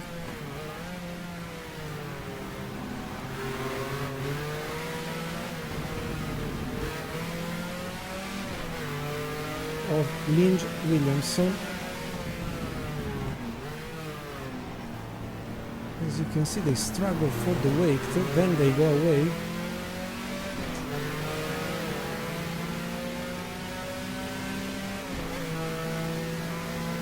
Drag race.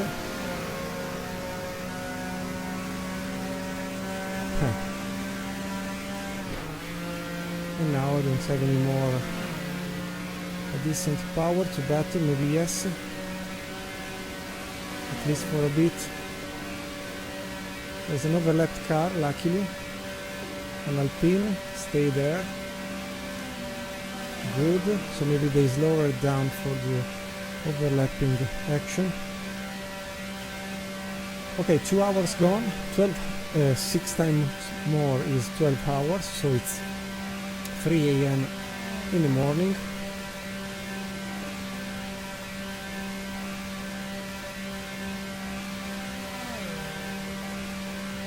In 20 minutes maybe will appear the first ray of sun. So remember that in 2 hours we did 30 laps. And while the first lights of the new day are starting to appear, you see, in the sky, what a magical moment for endurance race, the only one sport in the world with this magic feature. So romantic, so challenging, so everything. Also because yes, after 2 hours it was 3 AM in the morning in June, like usually the 24 hours of Le Mans happens. Sorry. 10 minutes after, it's 4 AM in the morning, so in the summer on the Loire, on the Pays de la Loire,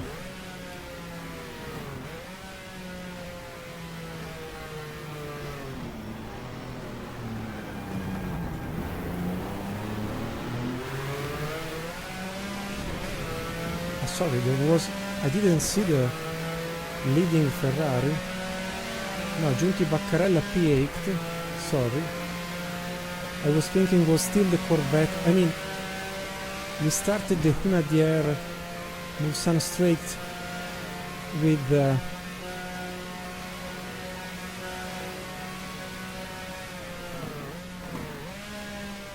nobody at the back.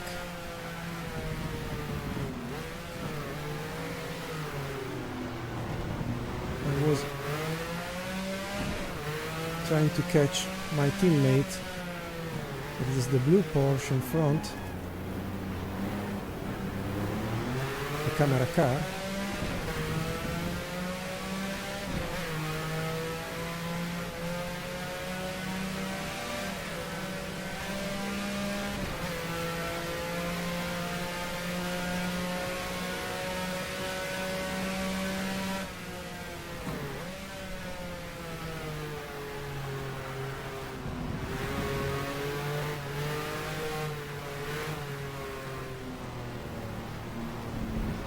And suddenly appeared a leading car.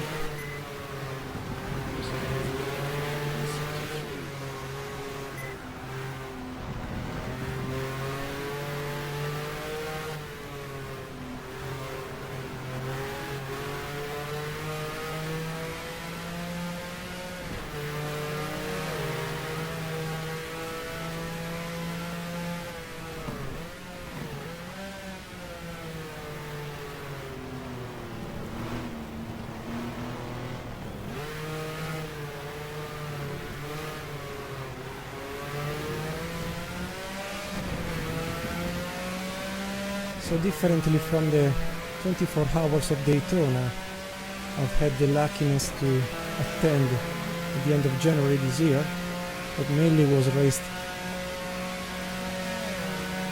in the dark.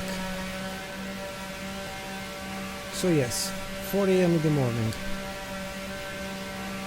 the arrival of the sunrise, another Ferrari passing very quickly on the right. No, it's a Chevron.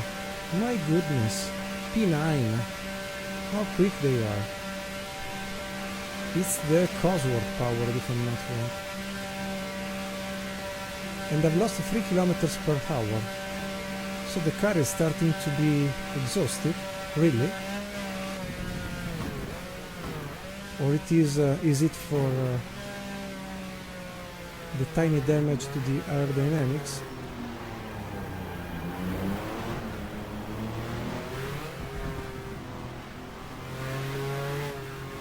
Why don't you pass? Because they're not so close.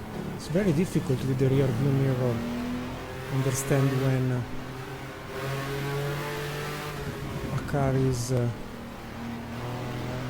front of you, sorry, close to you or not. You do not pass. Okay, that's it.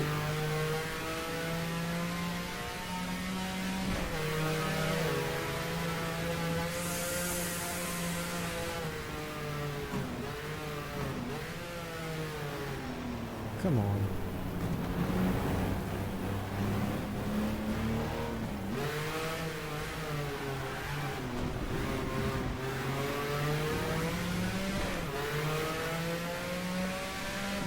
The original winners, Atwood, Herman,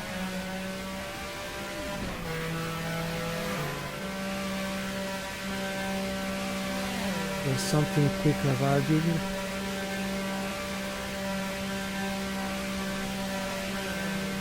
Edward Hobbs P10 with the John Wire Gulf sponsored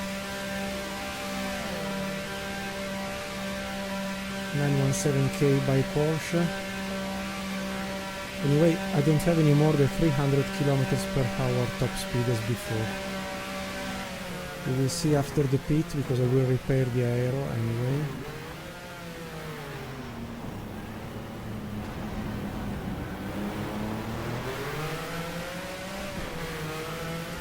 And the Massa Stommelen Ford Capri RS 3100 is this car. So they go one lap down, good.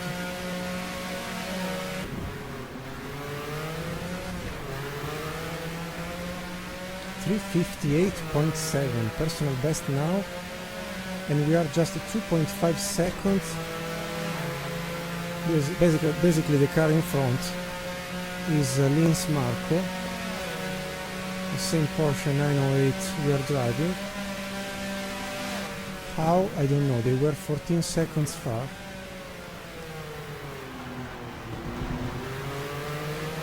Are they struggling with tires? Or with stupidity like myself?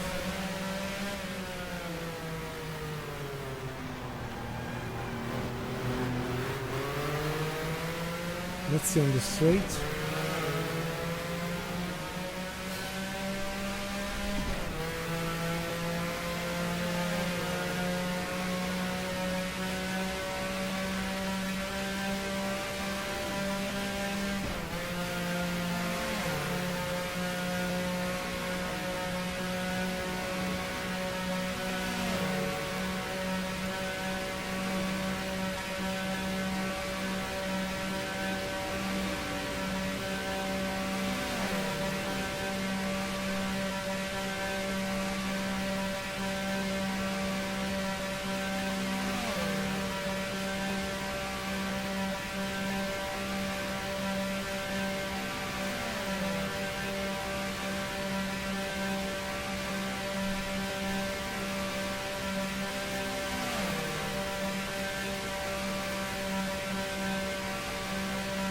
Okay, this is the Chevron B16 Mazda powered.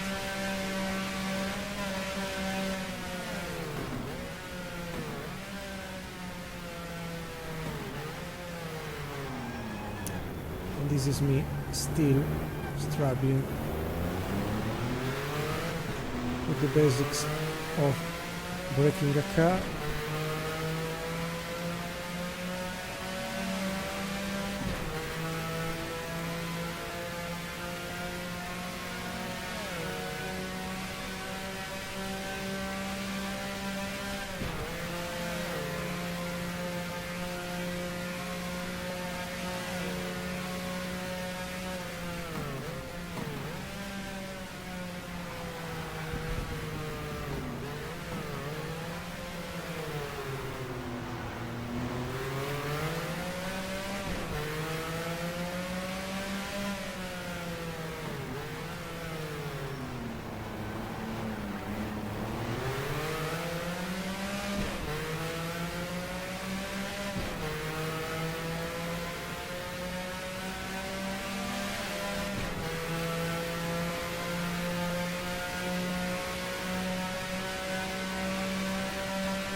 a risk.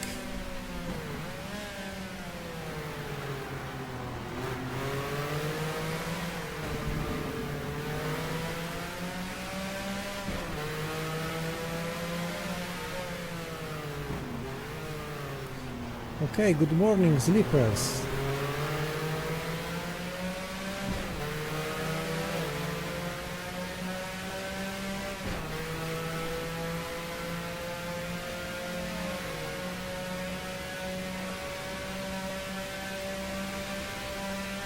It's P20.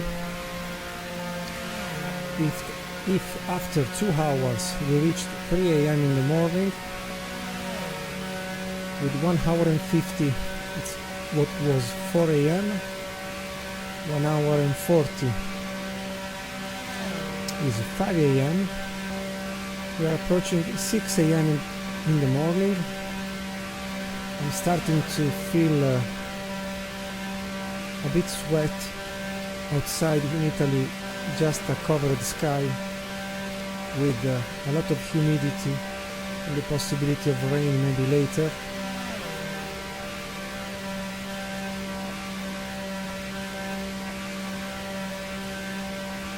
We are covered maybe for almost 48 minutes more.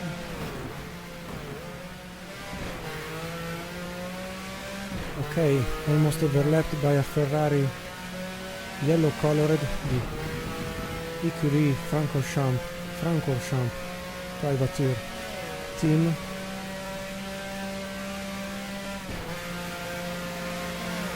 You can see her in the middle, in the rear.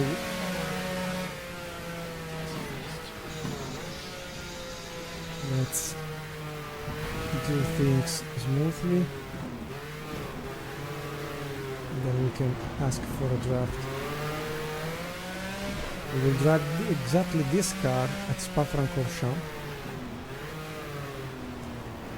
Can't wait.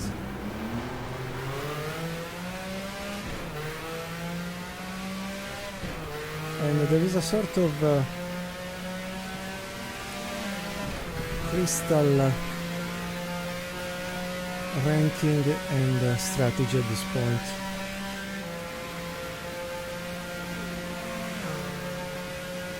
How quick is the Corvette?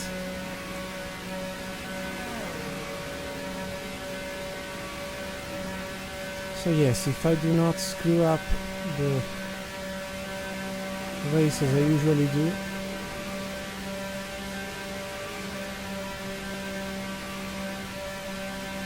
it's a P20 out of the points, or out from the points. So much less better than I was hoping with a P10.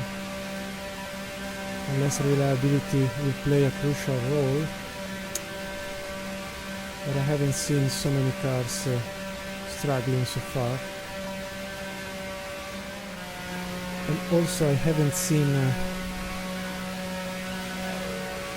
pitting more than ourselves, the other cars. I'm happy because Gosselin Pile P21 is a 5 liters sport prototype. So far enough. The same for the other Porsches. Starting from Linge Williams, Lins Marco and Alain de Cadenet.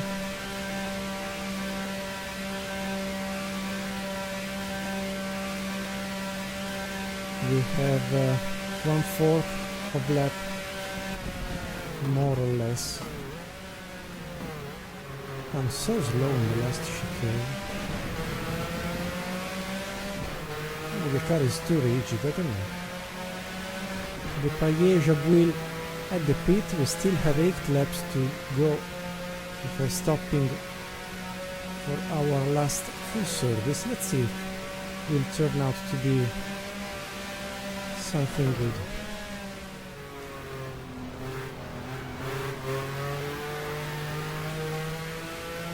And to add drama to drama,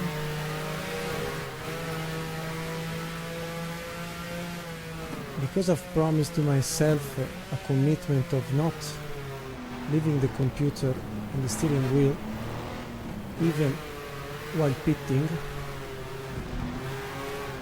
The car will pit in 8 laps, 7. The human should pit now for a download of liquids, water mainly. Generally I manage myself quite well also when I'm out of my house, when I can't maybe have a pit or a pit stop.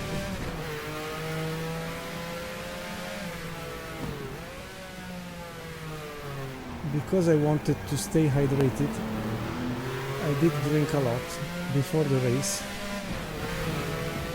Then during the first pit stop, very quickly but very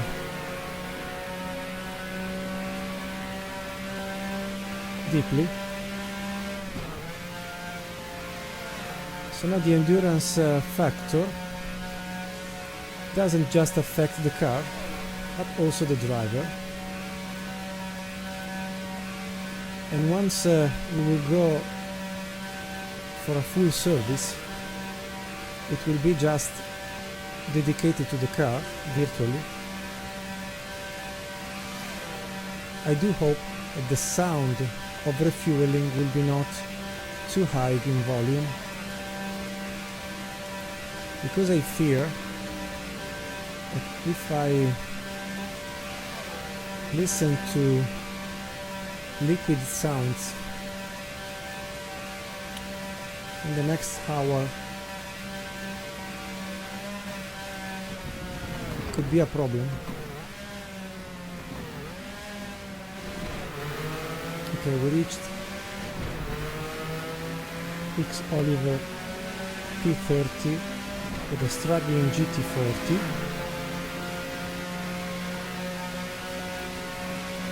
Well, it seems that the help of our Porsche 908 is decent.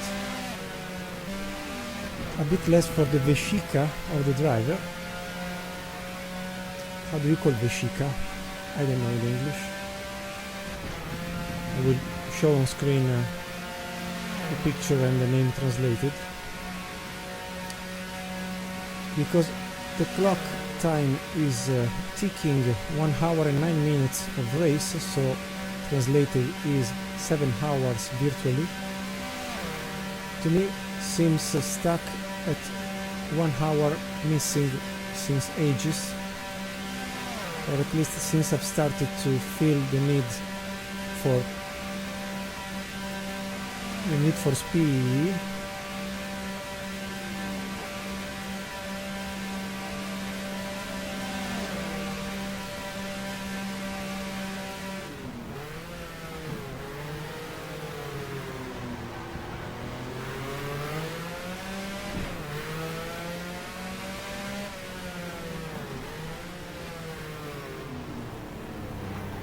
Roughly, Austin Healey is not keen to be overlapped for the second time in a row.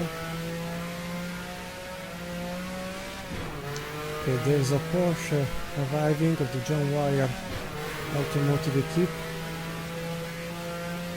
while the Payet Jobouil in the back eroded the tiny advantage we had. We are 16 seconds far.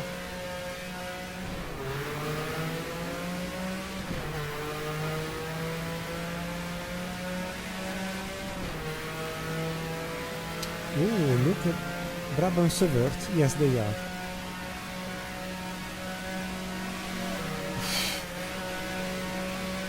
Bad move.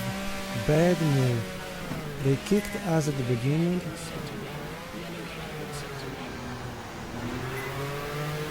Oh, they cut the racing line despite being slower. I would like to return the favor, but I don't want to ruin the car.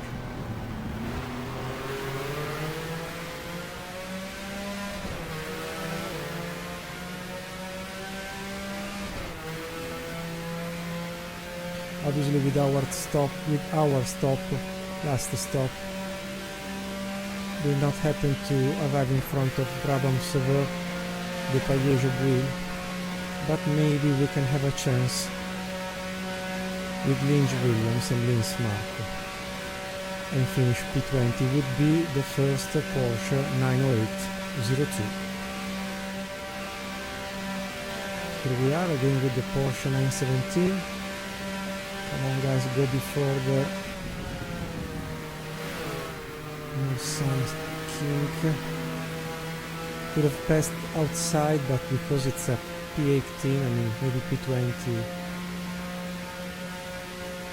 I'm not risking our overall result for an overlap car. So definitely prototypes 3 liters are the best tool for races without long straights. With long straights you need a 5 liters prototype. How Le Mans changed the approach on designing race cars. A lot of drivers pitting, L44, Atwood, Herman, Kinnunen, Rodriguez, Giunti, Vaccarella. Personal best 3 minutes 58 seconds, .2. Strangely enough, with light car but tires gone. So it's 10 AM in the morning, more or less, 9:45. The first barbecue grills turning on, first breakfast.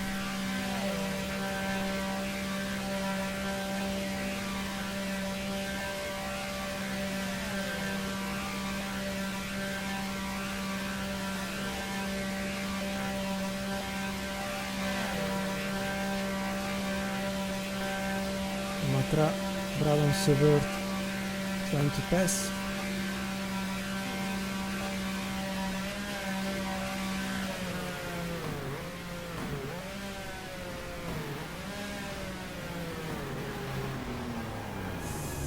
No.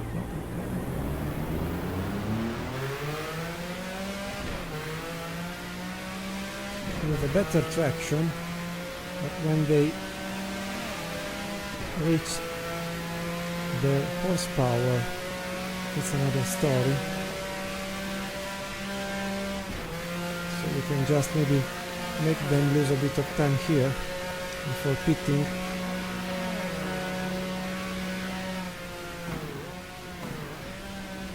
But yes, definitely they are quick.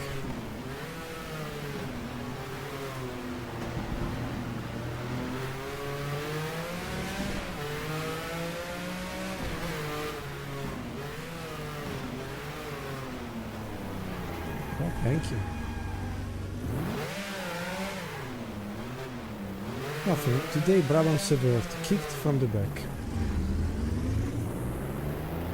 Cut the racing line while exiting the pit.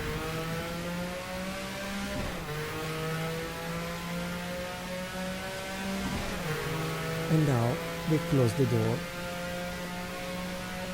very gently. And in the lead, Merzario Regazzoni, the Ferrari 512 long tail, leading again. I was not looking at the leaders. Behind I see a yellow figure in the rear view mirror. I think it's the Écurie Francorchamps Ferrari 512. Yes. Let's squeeze a bit the slipstream. They are placed 9th.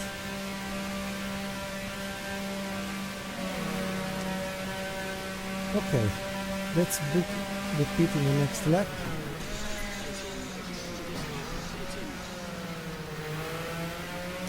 Okay, I would guess that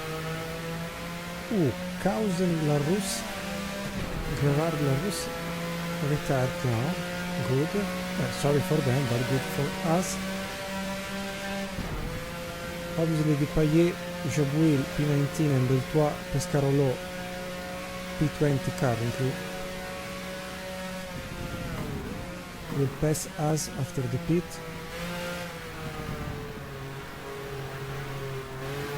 Come on baby, resist. We are stopping to the auto grill. In France they are better.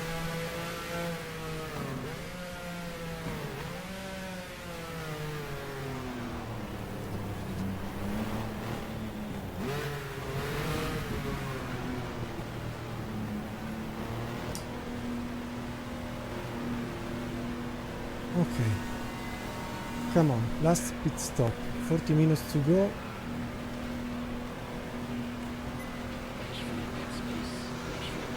We do a full service and good night.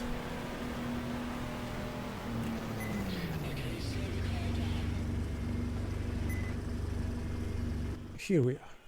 Okay, repair hard, soft. Yes, we don't need anymore, I mean 120, let's say 75, come on, should be enough. If with 120 we did more than 1 hour of coverage, 60 liters would be 30 minutes, 75 would be, yes, 40 something. Let's do 85. And I drink at my risk.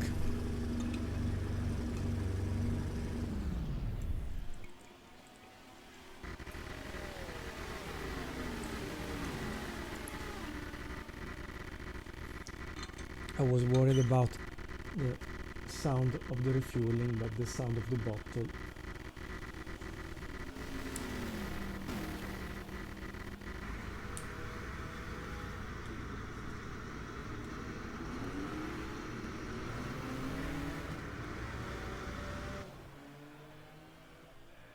Repairs underway.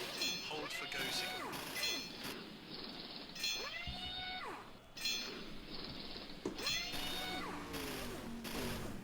Okay.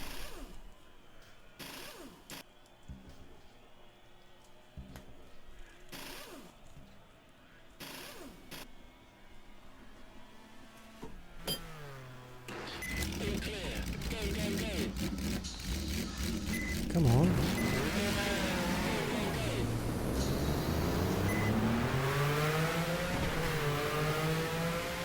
Okay, past Caus and La Russe, retiring.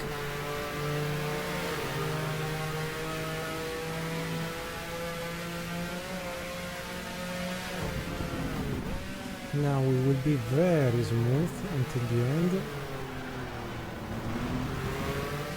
Sports car 5 liters have absolutely dominated everything. Everything. But in a, I would say, strong way. There were races with prototypes 3 liters winning, if not easily,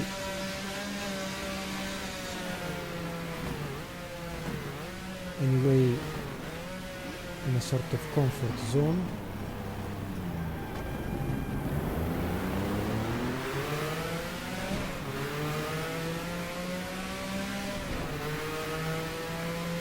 But here really high capacity cars, high glitters cars were another category really, and this is the reality of the history of the endurance races. I mean, because the dominance of Ferrari and Ford between 50s and 60s, but in the 50s also for Jaguar can be said the same thing. At the end, they were super grand tourers, like Corvette, McLaren today, Lamborghini, well prepared indeed. They were super cars, I would say. And maybe just with the arrival of the Ferrari 250 GTO, things have changed in that direction.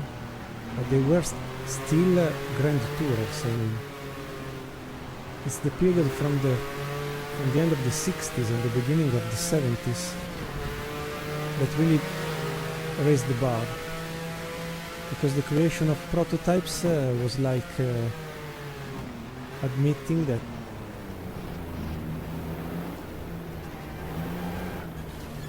GT cars were not enough. So if I made a mistake, I was waiting for the Porsche to pass.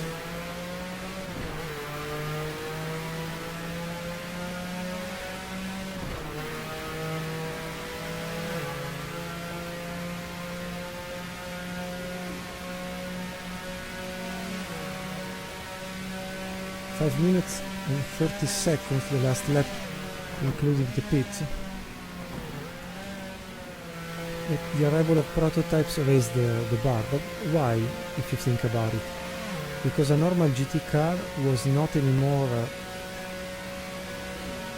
developable into something more than what it was. Because at the end a GT car, despite being special like a GTO, like a Ferrari Testarossa,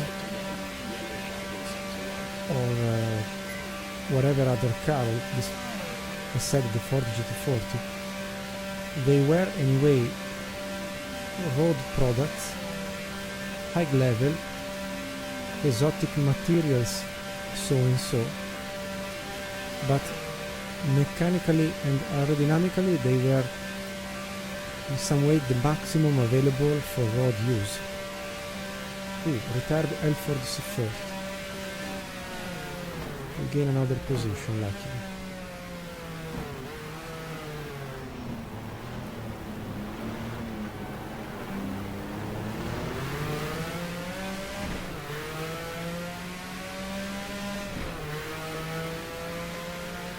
Instead, the arrival of prototypes at the end of the 60s and the beginning of the 70s, and from there forever, at least so far, really created a specific category for endurance races. And the development, evolution has been dramatic. I mean, if you think and have the time to have a look to Wikipedia, even just as an average lap time at Le Mans or Daytona, just year by year, despite the changes also to the layout of Le Mans, for example, or Monza, you would find that also on some tracks prototypes were quicker than Formula 1 very easily, because more powerful, similar weight, or not a great disadvantage of weight.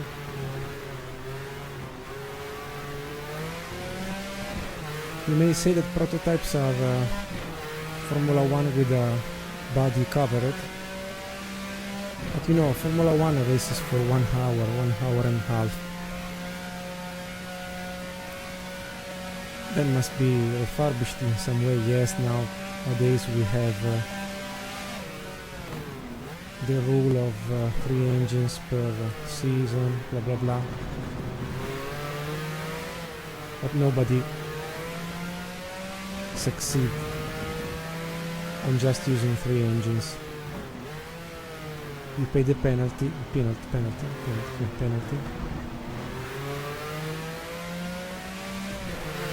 And then you use a new engine, so it's also a fake guideline, a rule book. That material will not last more than what you see nowadays, so it's not sustainable. A prototype since the 70s and also since the end of the 60s, and Porsche demonstrated, I think, very well this method. They were cars quick like a Formula 1, with lights, with a windshield, with the wipers, with a bit of aerodynamic, lasting 6, 12, 24 hours. Or learning, like in the case of the Ford GT40, how to change brakes, pads and discs very easily. And that technology has become also something available for a normal road use. I mean, it's true, nowadays your mechanic asks you to have the car one full day, no? for normal service, but honestly it's just because he will do also other clients on the same day. But all the solutions we find on our road cars doesn't come from Formula 1 at the end. They come from rally, they come from endurance world, where you stress mechanics and aerodynamics and fuel and tires and whatever to last not 50 kilometers and then you have to change the tires, because instead you don't finish the Grand Prix of Monte Carlo or the Italian Grand Prix. I mean, you don't have to stress your engine with low temperatures by night and high temperatures by day, and within the same day you have to manage the technology that you have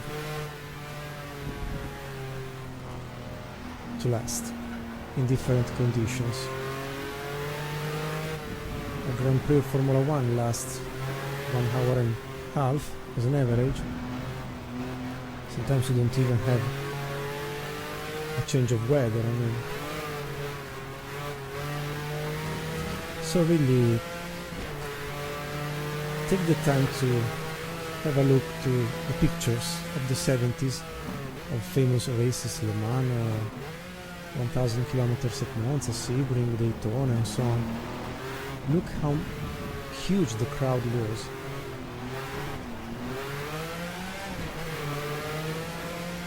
You would be surprised, because the same period Formula 1 didn't have the same crowd. Why?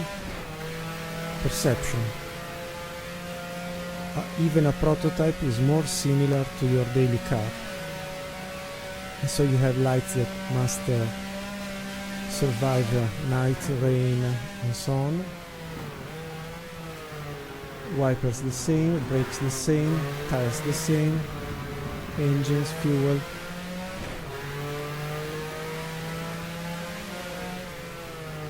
It's real touchable technology, obviously. The technology of a Ferrari hypercar or Glickenhaus hypercar will stay for some years just on supercars, but when it will become a common technology and something new will arrive, they will decline the technology to great let's say family cars, maybe high cost like Mercedes, BMW, Lexus, Acura and so on. And then after that stage we'll arrive to normal cars like a Honda Civic, a Volkswagen Golf and so on. And then to city cars. Just think about, for example, the air conditioning that is mandatory on prototypes nowadays. Or GT cars with the ABS and so on. I mean, it's all something or from aviation or from endurance races. Formula 1 just took the turbo when the turbo was already a winning technology at Le Mans, or took ABS or semi-automatic gearbox when from the environment of working conditions some devices are used on a daily basis and then sometimes are taken by Formula 1. Even Ferrari, when invented with John Barnard the semi-automatic gearbox in 1989 with the Ferrari 639, Ferrari in the first 80s with Gilles Villeneuve tried a semi-automatic gearbox with buttons on the steering wheel. So it was not even new that within the same racing team. So really, if you have the opportunity to have a look to all the great races of endurance or all the pictures, whatever, on YouTube and on Google Images, you find everything if you like. You would discover a beautiful world that luckily hasn't been killed by the tentative of Bernie Eccleston to eat each motorsport event in favor of Formula 1. And Bernie Eccleston has been very sneaky, very vicious, I would say. Because if you think about it, with the interpretation of Jean-Louis Lasserre asked to remove chicanes from the Hunadier, despite all the technology in prototypes was developed because of Le Mans. So they added chicanes, removing a bit of nature to this track. Then they asked for the 3.5 naturally aspirated engines, V12, V8 or V10, and for pure casuality, few years later they were F1 engines. It has been really almost malicious, I would say. But in fact, there was more crowd watching prototypes and the World Sports Car Championship and the great endurance races than watching Formula 1. Go to see by yourself the data. Is that. So hopefully Bernie Eccleston is not anymore touching the leverages of sports. He has earned a lot of money thanks to his actions. Formula 1 is a no single spec motorsport type, but guess what, from 2009 there have been just dominating forces: Braun Grand Prix, Red Bull, Mercedes, and now Red Bull again.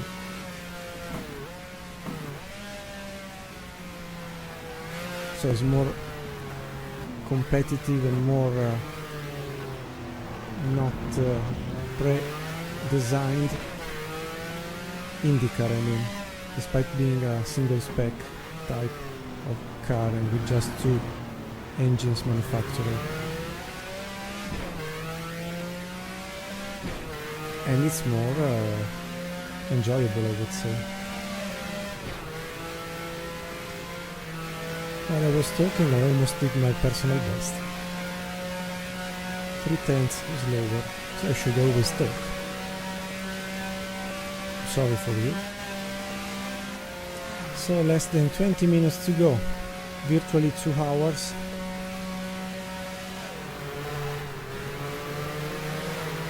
Hitting the Piège wheel, ooh, we can pass them. If they do not retire, will be a on-track battle.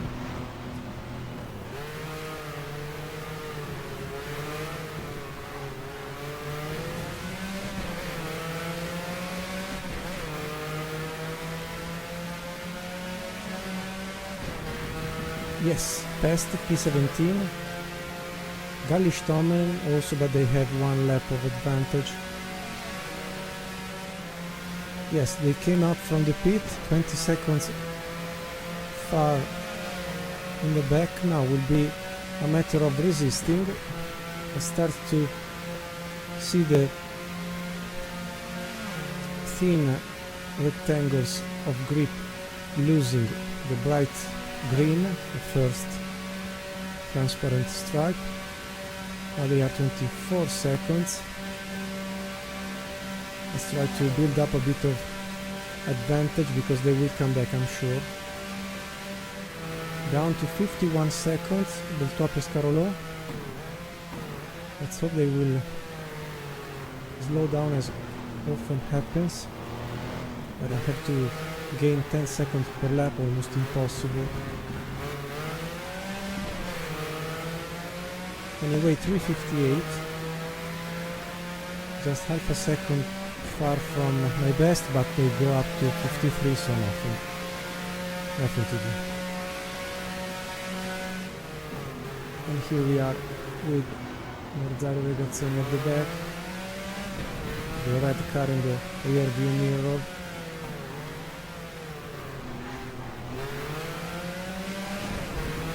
Best lap time 3:57.3, personal best. Last 2 laps, let's go. or 3.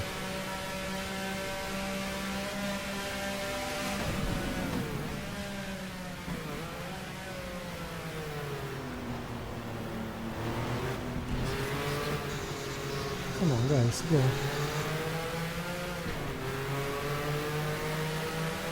Why they do not pass?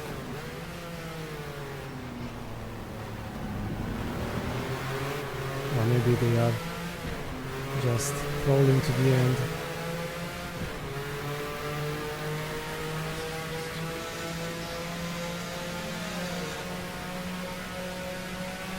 Oh, thank you. And now? Oof. Relax, another Ferrari at the back.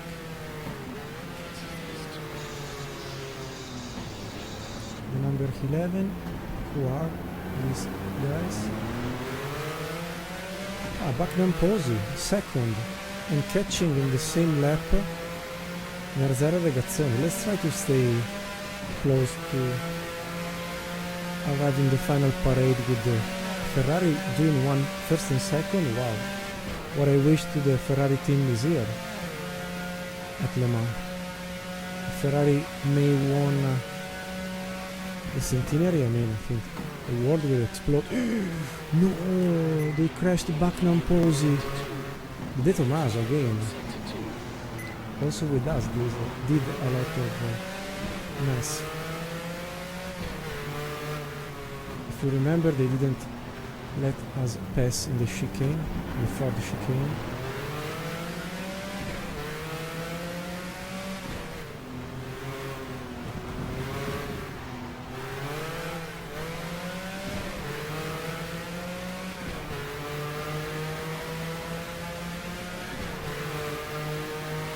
Two laps to go, and then we are finished. Oh well. Well.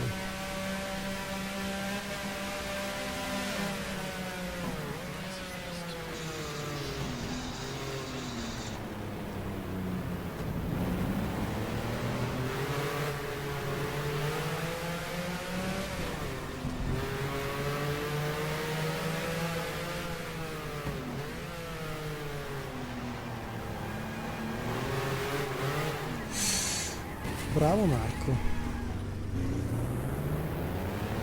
Nothing broken. Stupid.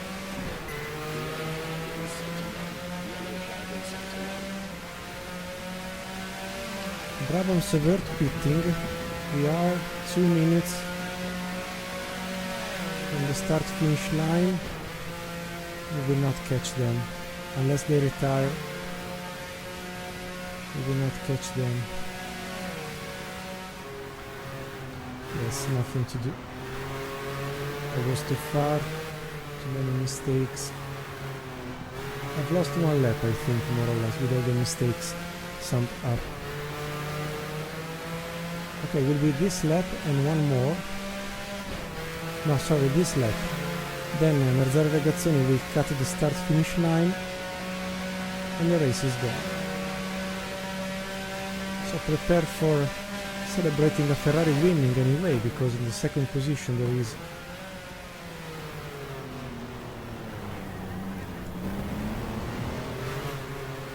there's another Ferrari third.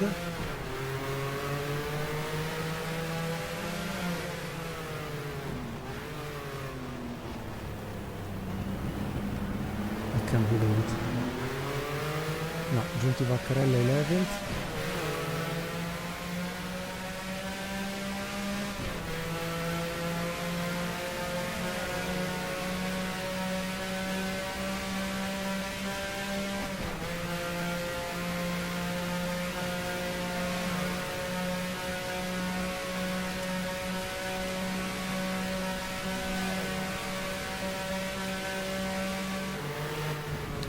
Beltois Pescarolo in the pit, maybe they are retiring, hopefully.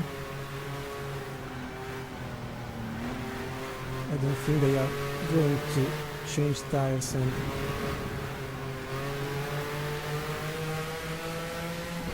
come out again.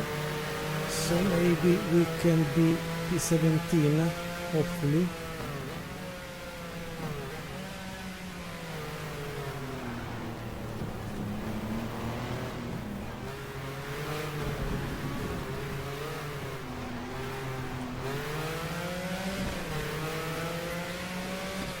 No, anyway, P17 because they crossed the finish line despite entering in the pits. Unless they are not classified anyway. Interesting. No, because they are one lap down and not two. So that's it. Oh, ladies and gentlemen and guys, what a bad choice to simulate to be Steve McQueen and Jackie Stewart, Sir Jackie Stewart, with this Porsche. It never raced in reality, so I wanted to give at least an opportunity to be something different from choosing the usual top car, top winning vehicle in class. And so thank you very much for watching so far. I will try to cut down as much as possible the video. I've tried to shut up as much as possible too. It has become at a certain point a sort of talk and drive. I was driving more by habit than really thinking what I was doing. Don't know if it is a good sign or not, but still a hard race to complete. Next time, guys, sorry.